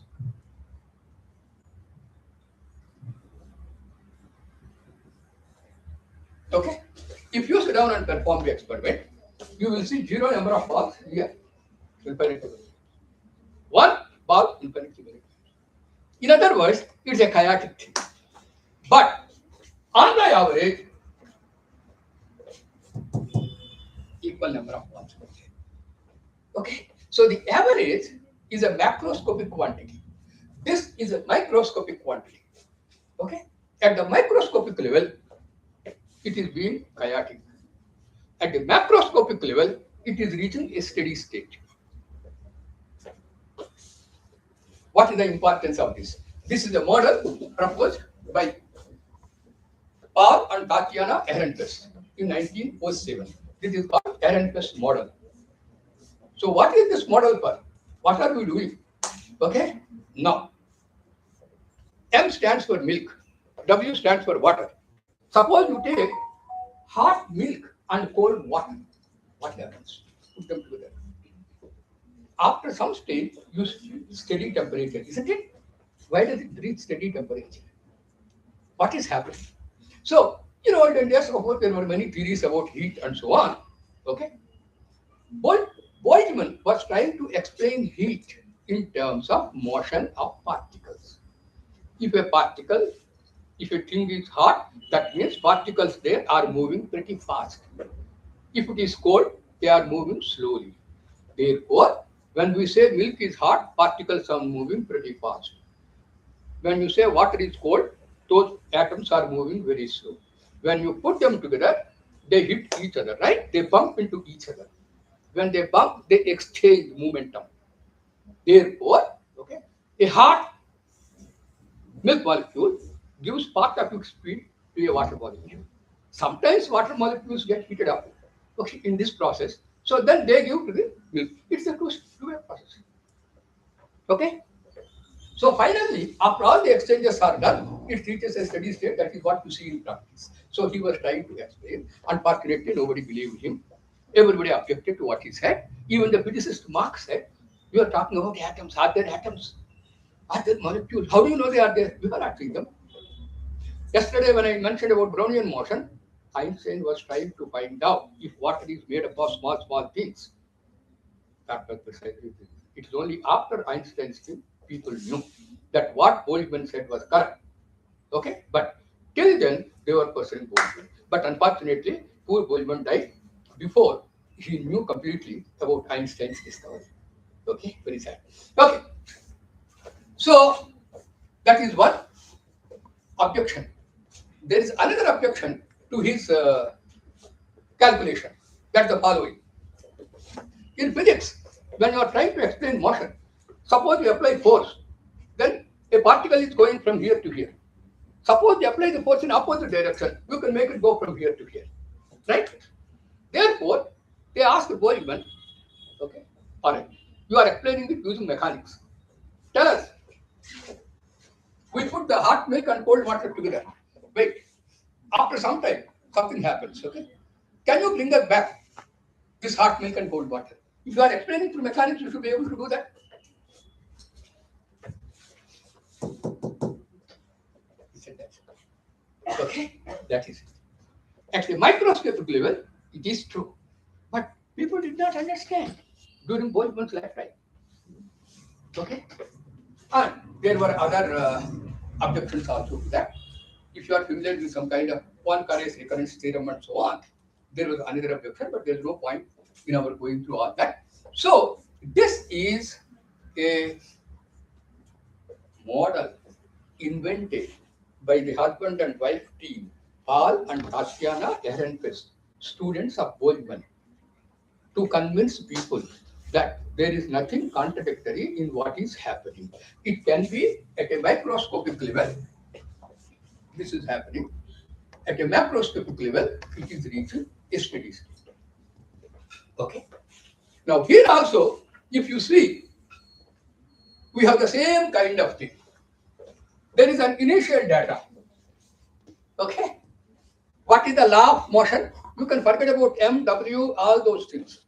What is the law of motion? The law of motion is the following thing. If the present value is M, present value of this is M, then the next value is either M plus 1 or M minus 1. That's all. Why? Because if the present value is M, what happens now? Either you picked a ball from the other part, the number you picked, that ball is here, in which case we have put it here. What is the chances of that happening? 2000 minus M by 2000. Because if there are M balls here, there are 2000 minus M balls there. So the chances of your ball being in the other box is this. With this probability, now it will go to M plus 1. Otherwise, this goes to this M by 2. Okay. So again, there's an initial data, how to start. There's a law of motion. You can forget about all these things.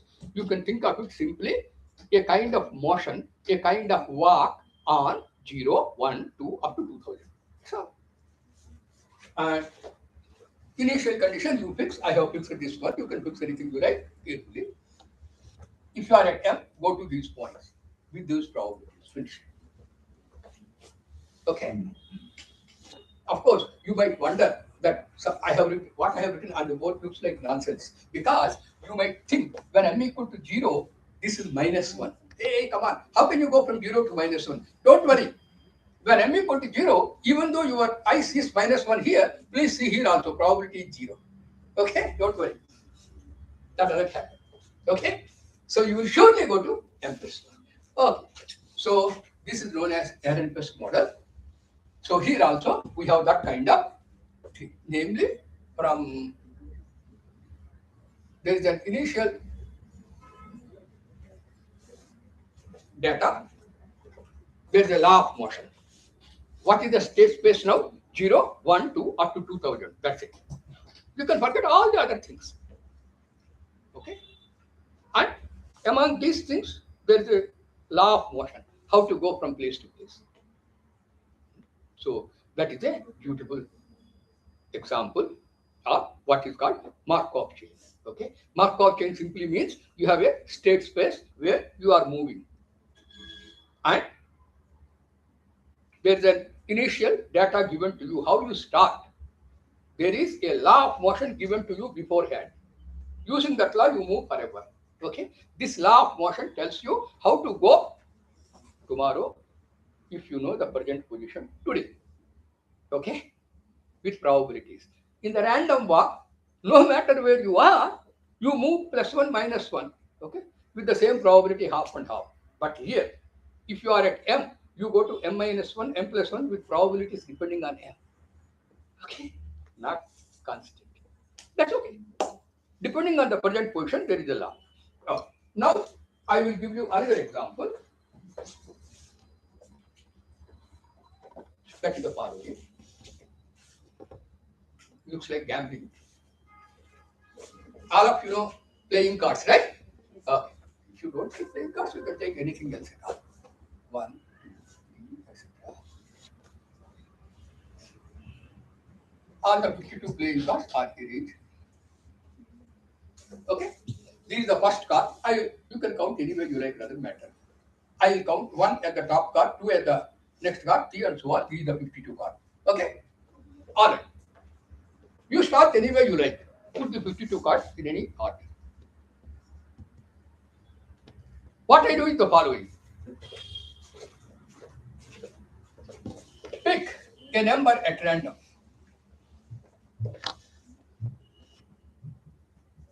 At random. From among 1, 2, etc. Okay. Pick a number at random. It is for you. Make first card at that place.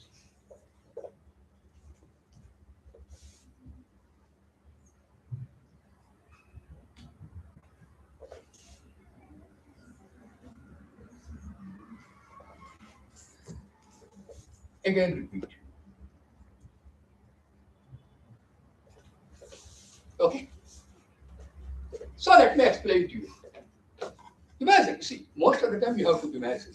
Okay. Never read mathematics without imagining. Okay. They are not simply English letters and so on. So there are all 52 cards here. 1, 2, 3 up to 52. I don't know some order. I pick a number 1 to 52 at random. The first card, I'm going to change the order. Okay.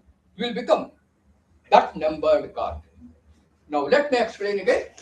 If I pick the number 1, the first card becomes number 1 card. It remains the same. That's it. No change. All right, don't worry. If I pick the second card, then this becomes the second one. Therefore, B, A, and then C and so on. Nothing changes. Only that becomes second card. That's all. Okay? Again, there's a confusion. You might think I interchange these cards. No interchange. Okay? Suppose I picked 3. I picked 3. Then what happens? A becomes the third card. So B remains, C remains, then A, and all the other cards as they are. Okay? So please understand carefully. It is not a question of interchanging. It is a question of keeping the stack as it is. Take out the first card. Okay? Keep the stack as it is. Don't disturb. Make the first card as that number, whichever you want. Okay? No interchange. If you pick 1, it remains the same. If you pick 2, then A becomes the second card. Stack remains same. Other order remains same. No change. If you pick 3, A becomes the third card in the stack. But the stack remains same otherwise. Do you understand? No. Question. What happens in the wrong order?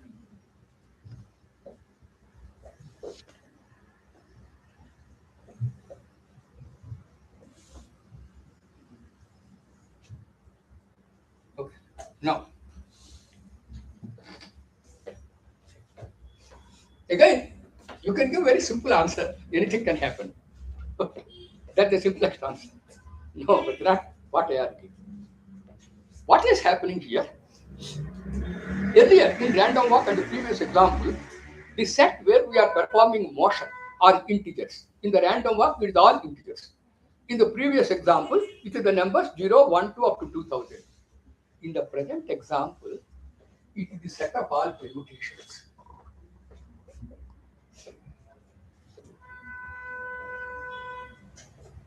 Maybe I should write, some of you know this thing, isn't it? Notation. Permutation group.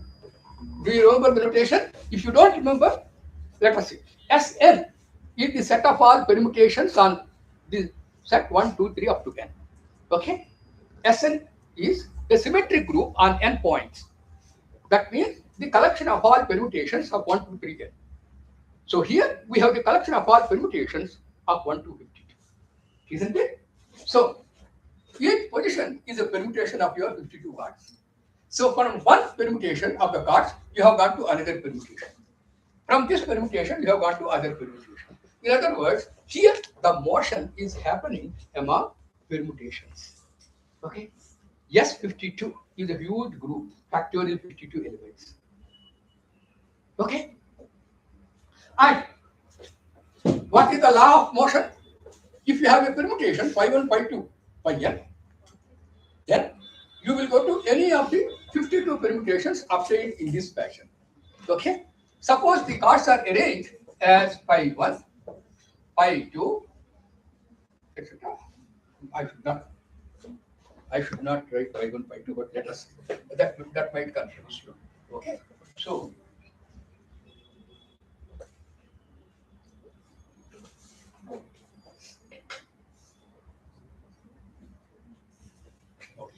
Suppose the cards are in this order, then what is the next possible order?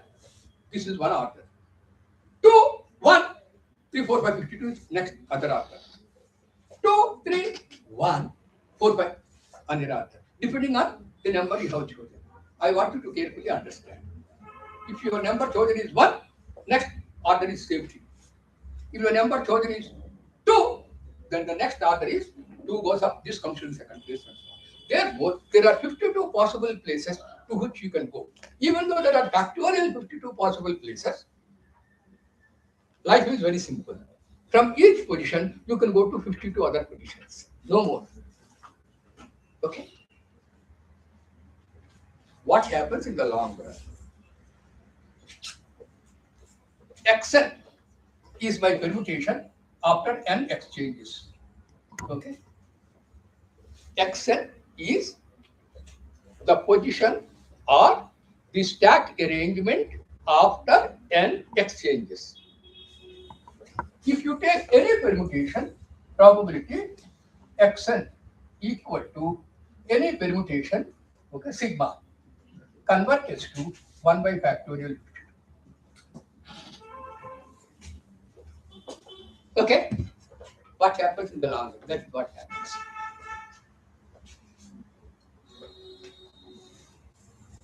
Okay? What does that mean? That means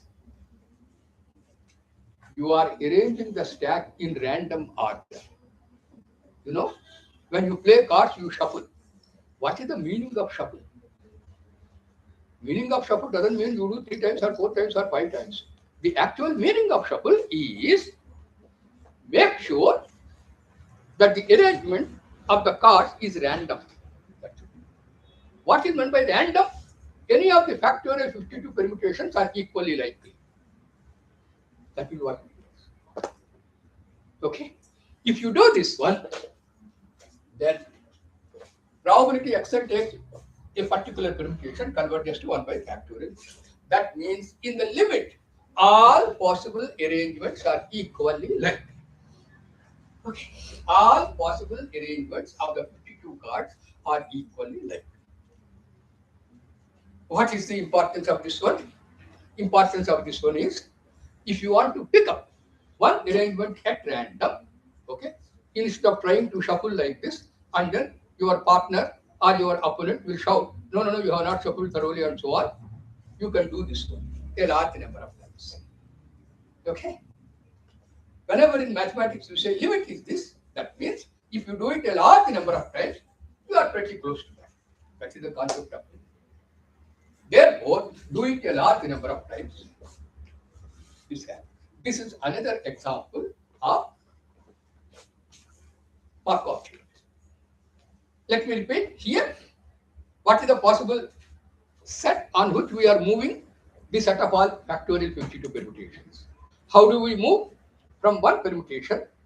We move to 52 other possible permutations. Okay, there are only 52 more. That's it. All right. Doesn't matter how you start. Start anywhere you like. But this is an example of a Markov chain. Let me give you another interesting example. So this example, as I told you, will tell you how to select something at random. Most of the time in physics, when you have to look at the configuration space, okay, the configuration space is huge. You have to calculate certain quantity of the configuration space, average quantity. Okay. So what to do is the following thing. It is very difficult to do calculations in most of the physics things. Therefore, you select at random certain things and then calculate the average. So the observed average is pretty close to the population average. Only thing is, you can't be selective, you can't be biased. You have to pick at random. That is where this helps.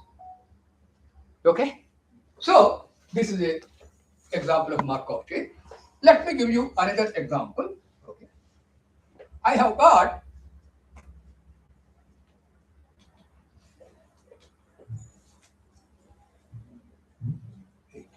most of you know what is a graph, right? there are 8 vertices. Okay. 8 towns or something. So graph is simply joining 2 of them. Most of you would have a course in graph theory, right? Or at least you understand. Okay, let me explain. A graph on 8 vertices, these are 8 vertices, means you join any of them. Okay. 5 and 4 you can join, 4 and 3 you can join, 1 and 2 you can join, 8 and 7 you can join, 5 and 6. It is up to you, whatever you want to join. If you join all ways, it is called a complete graph. Okay. This is a graph. Okay. But this graph has cycles. Okay. You can imagine what is a cycle without anybody telling you. Okay. 1, 8, 5, 4. 1. That is a cycle. Okay. Pick one graph. This is called uniform.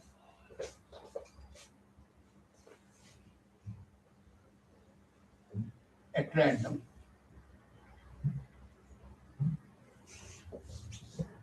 Without cycles.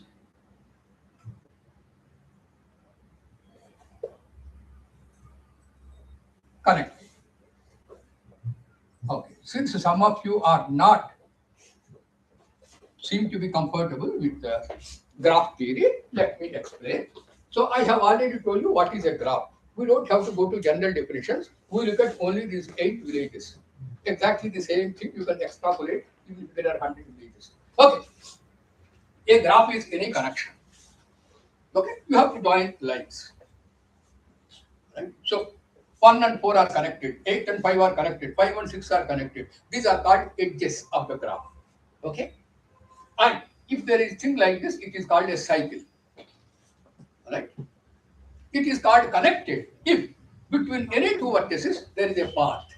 Okay. Now, if for example you take this box,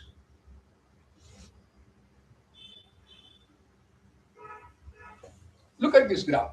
There are 5 vertices. 4 and 5 are joined. 1 is joined to 2, 2 is joined to 3. That's a graph. That's not correct. You can see that. Okay. So a graph is connected if from any vertex to any vertex you can go. Okay. Via edges. In this example, there is no such way. This is connected. Okay. So you understand what is a graph. We are only looking at 8 vertices, not more. You know what is meant by a cycle. Okay. You know what is meant by connected. A connected graph without cycles. I want to pick one of them at random. Okay. And such things are called, okay, I am using the word which is not spanning.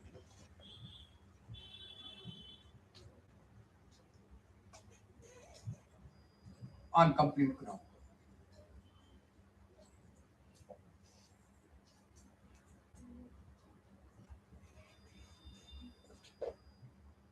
Okay.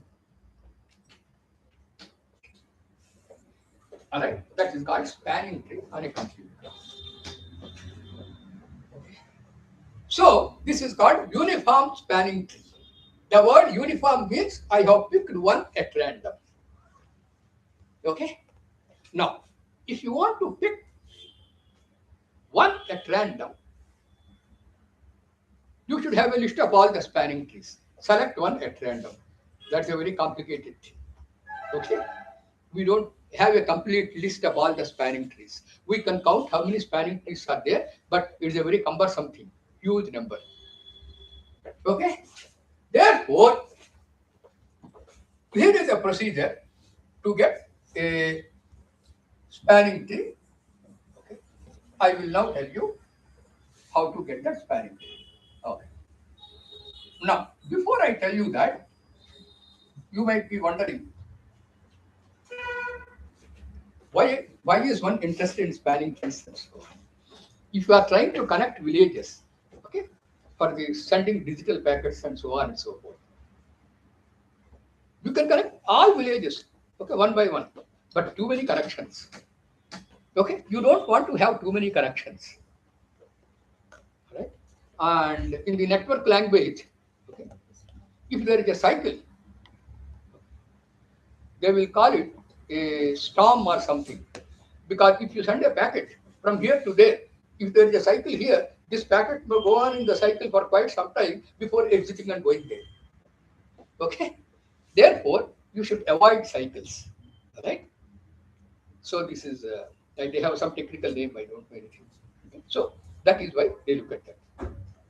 So the connections you want to do so that you can reach from any place to any place, but there are no cycles. Okay, and this also appears in the context of percolation, which is in physics. Okay, right? Percolation, something percolates, water drop or oil drop. So they are useful there. All right. So again, I will. Oh, I see. Okay, I will. 1, 2, 3, 4, 5, 6, 7, 8. Okay, I'm going to tell you how to pick a uniform spanning tree here. We don't have a list of spanning trees. Earlier, I have told you how to pick a permutation out of the factorial 52 permutations. Even though we don't have a list, we at least know what are all the permutations and so on. But here you don't have any such idea at all. Okay? No. Here is a beautiful way using random walk. I say perform a random walk here. Technically, it is called random walk on the complete graph, but I don't want to confuse you. What I do is the following. Let me explain what is meant by random walk, the term I use now. Whenever you are at a vertex, choose one of the other vertices at random, go there. If you are at 3, choose any of these other vertices, go there. If you are at 6, choose any of the other vertices, go there. You understand what I am doing? That's the random walk, right? So from any position where you are, go to remaining positions, one of them at random. Okay? One of them at random. Now, if you keep on doing this, you can prove that sooner or later, you would have covered all the vertices. Then you stop. Once you cover all the vertices, you stop. Okay? You can do that. And here is that. Let me give you an illustration of how to get uniform spanning tree. Then I will state to what I want to do. For example, suppose you started from 3. Okay. Then you went to 4. Then you went to 8. Then you went to 4. Then you went to 8. Then you went to 3. Then you went to 2. Then you went to 1. Maybe then you went to 2 again. Then you went to, let us say, 7. Then you went to 4. Then you went to what? 1, 2, 3, 4, 5, 6. So 5 and 6 are not yet gone. 5. Then you went to 8. Then you went to 3. Then you went to 6.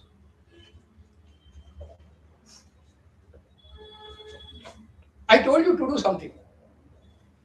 Wherever, start from anywhere you like. I started from 3, but you like anywhere you start. Pick one of them at random, go there. From there, pick one of these, go there, and so on. I did that. This is what I got. Okay? Remember, from 4, you went to 8. At 8, you pick one of the others at random. Therefore, it is quite likely you might again pick 4. Therefore, this is possible. This is, I will tell you what is my spanning tree. A first entrance. This is a technical thing I will tell you.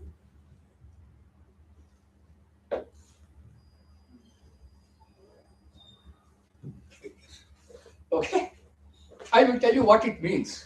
Okay, I start with 3. Good. So 3. Very good. I went to 4. Did I visit 4 earlier? No. First time. Okay, good. So 4.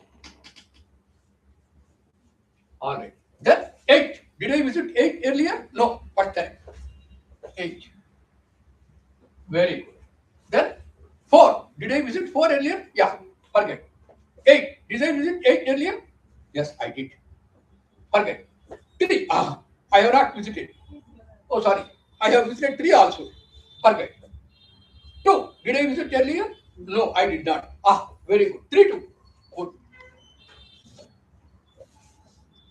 1. Did I visit 1 earlier? No. Okay. Good.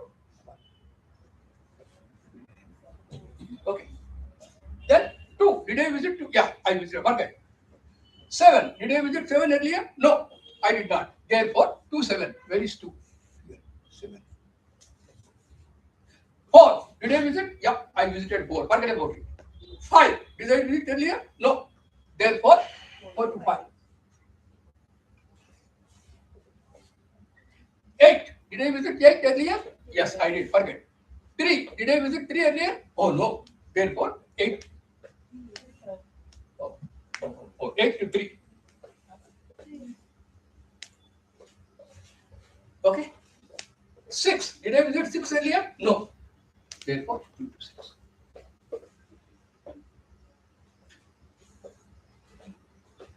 So carefully see that. There is nothing to get confused. You perform work. Okay? You will get a sequence of these numbers 1 to 8. From one number to another number, you are passing. Finally, if you have passed through all numbers, stop. No more. Good. Then look at what we have done. Stop. 3. Take those edges which are visits for the first time. Okay, 3 you take anyway. 4, first time visiting, take this edge. 8, first time visiting, take this edge. No, not first time. Not first time. First time, take this edge. First time, take this edge. First time, take this edge. No. 2 to 7, first time, take this edge. 7. Okay? You got the picture there I have written. Now let us see. Is the graph connected? You can quickly see that the graph is connected. Okay? Are there cycles? There are no cycles. There are no cycles. Okay? So I have illustrated it. But no matter whatever path you have taken, if you look at the graph which is obtained by selecting only those edges corresponding to first visit of a vertex, then that will be a spanning tree. That is a fact. Number 1, this is spanning tree. Number 2, if the total number of spanning trees is alpha, then probability of getting the spanning tree is 1 by alpha. Okay, take any spanning tree, probability of getting that spanning tree is 1 by alpha. You don't have to tell me that there are 1,000 spanning trees, 1 of whatever. I don't care. Okay, no matter how many spanning trees are there, if you take any one spanning tree, by this procedure, getting that spanning tree has probability 1 by alpha. Therefore, this is a uniform spanning tree. Okay? All right. Now, this is known as, by the way, very famous Alder's border algorithm.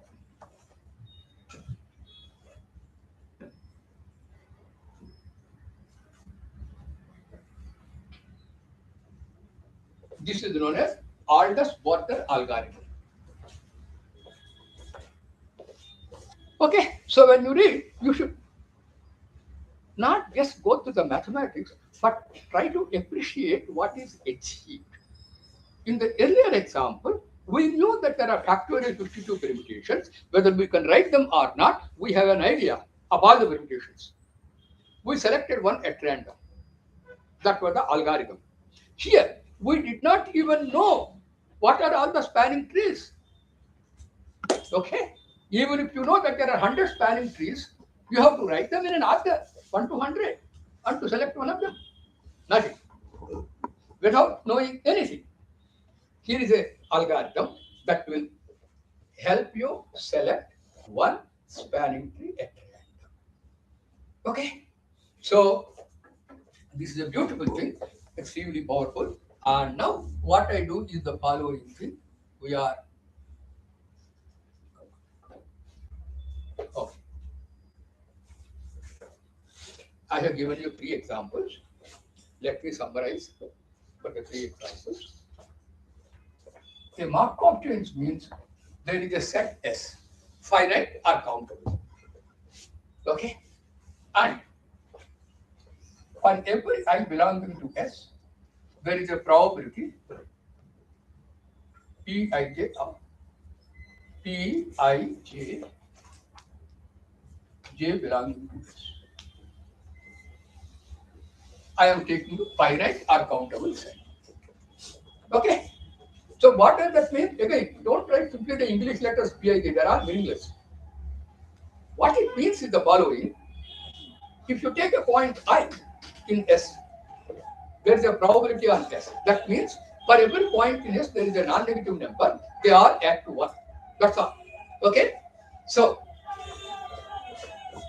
Pij greater than or equal to 0 and summation over J, Pij, okay, anyway, doesn't matter, is equal to 0. Okay? Agree? If you are playing a game, you need 2 things. Number 1, how to start the game. Number 2, how to continue the game. That's all. Okay? This will tell you how to continue the game. You decide how to start. Okay? You can take a favorite point in S. Start. Or you can take 2 favorite points. You toss a coin. Heads up, start here. Tails up, start here. Or you take 6 favorite points. You roll a die. Whichever number comes up. Up to you. Okay. So, start as you wish. But once you have started over, if you start from any I, okay, if you are at this state I, points here are called states. If you started from the state I, look at the probability available to you. According to that probability, select J. Go there. If you have gone to that state J, see what is the probability available at J. Usually, this is written in the form of a matrix. I, this is J. Okay? If you are at state I, look at this row. That row is a probability vector. According to that probability vector, select a state and go there. If you have gone to this file, look at that row. Select a probability vector. Okay, this is a probability vector. Select a state according to this vector. Go there.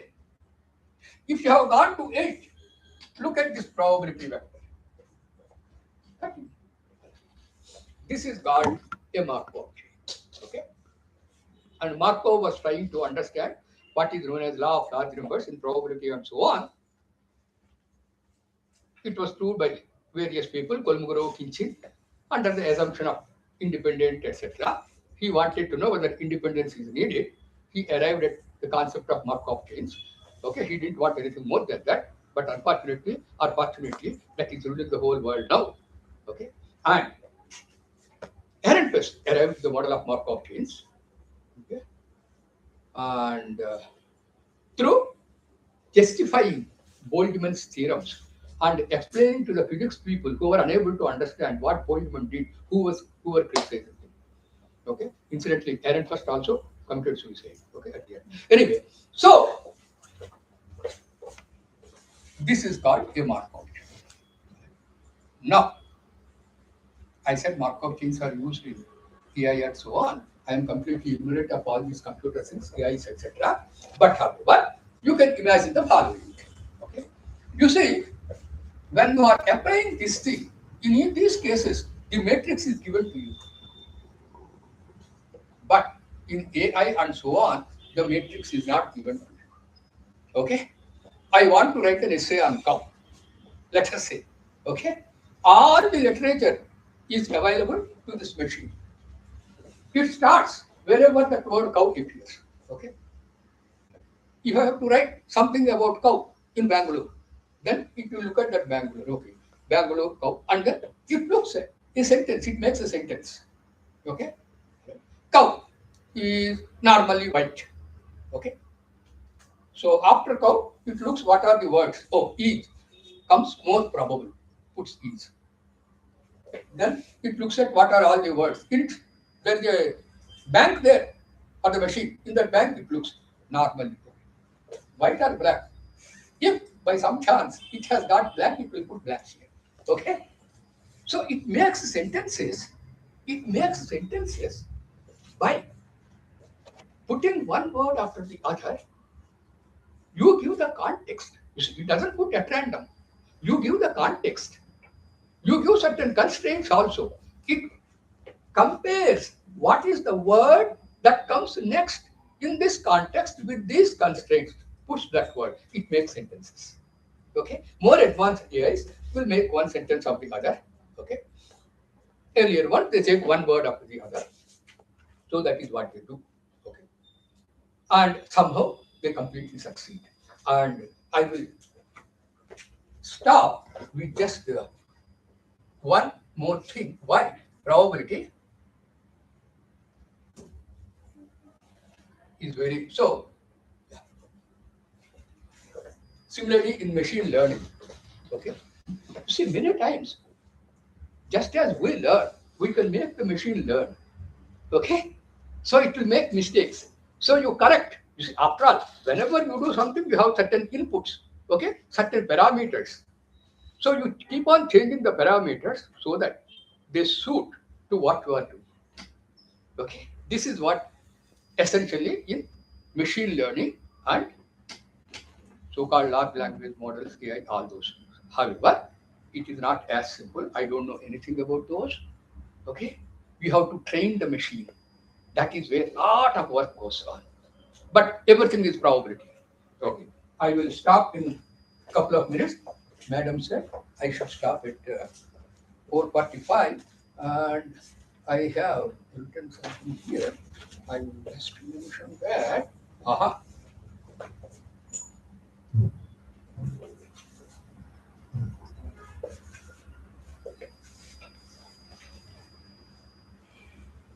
These numbers do not make any sense unless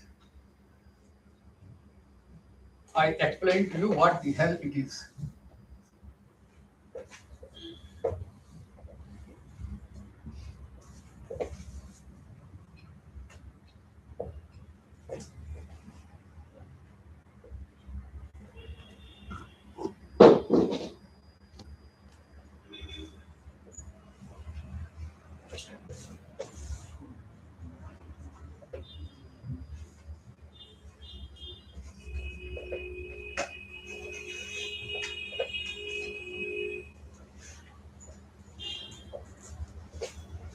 P.C. Mahalanobis was a great data scientist, probabilist, statistician that India produced.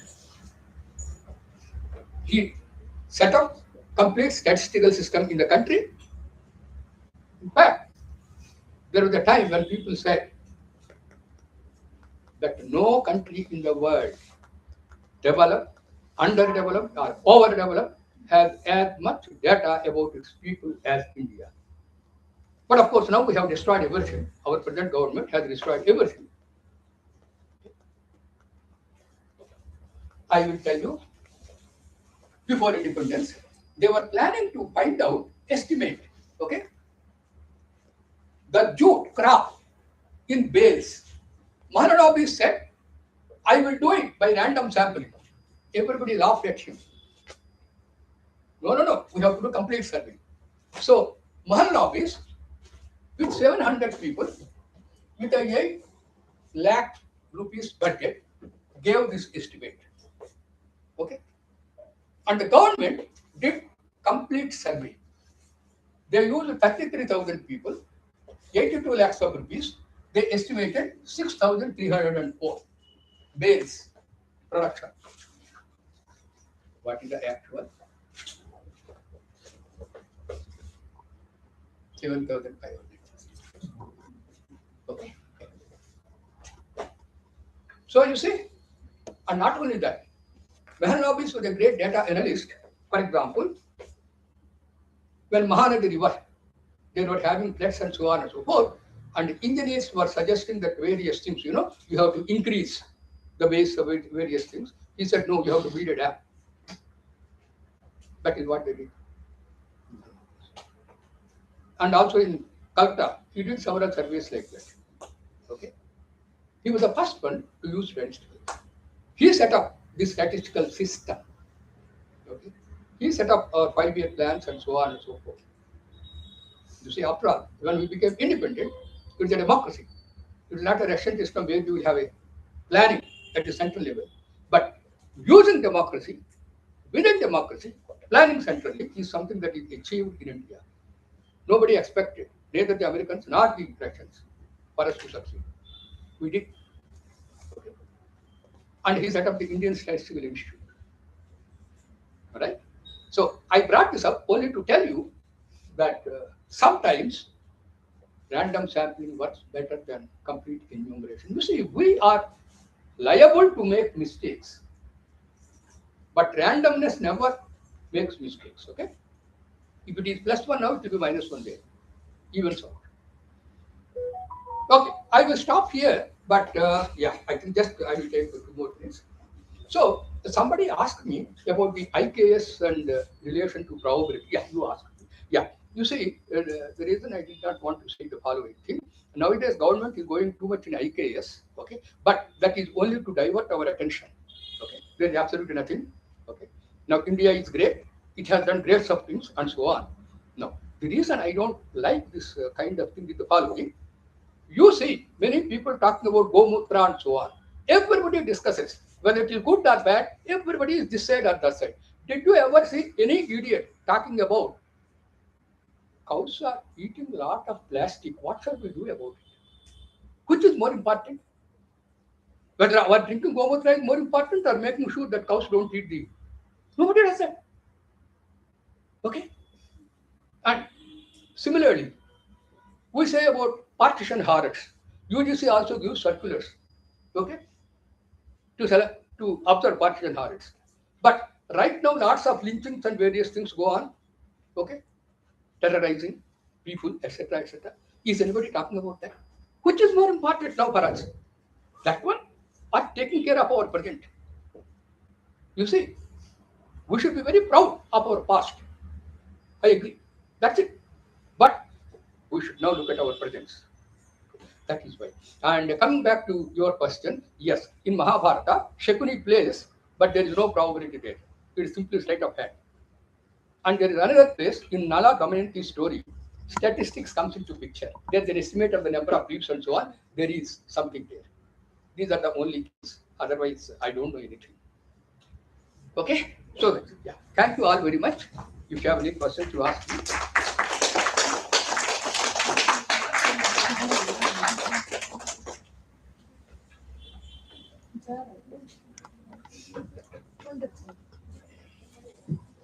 Bye.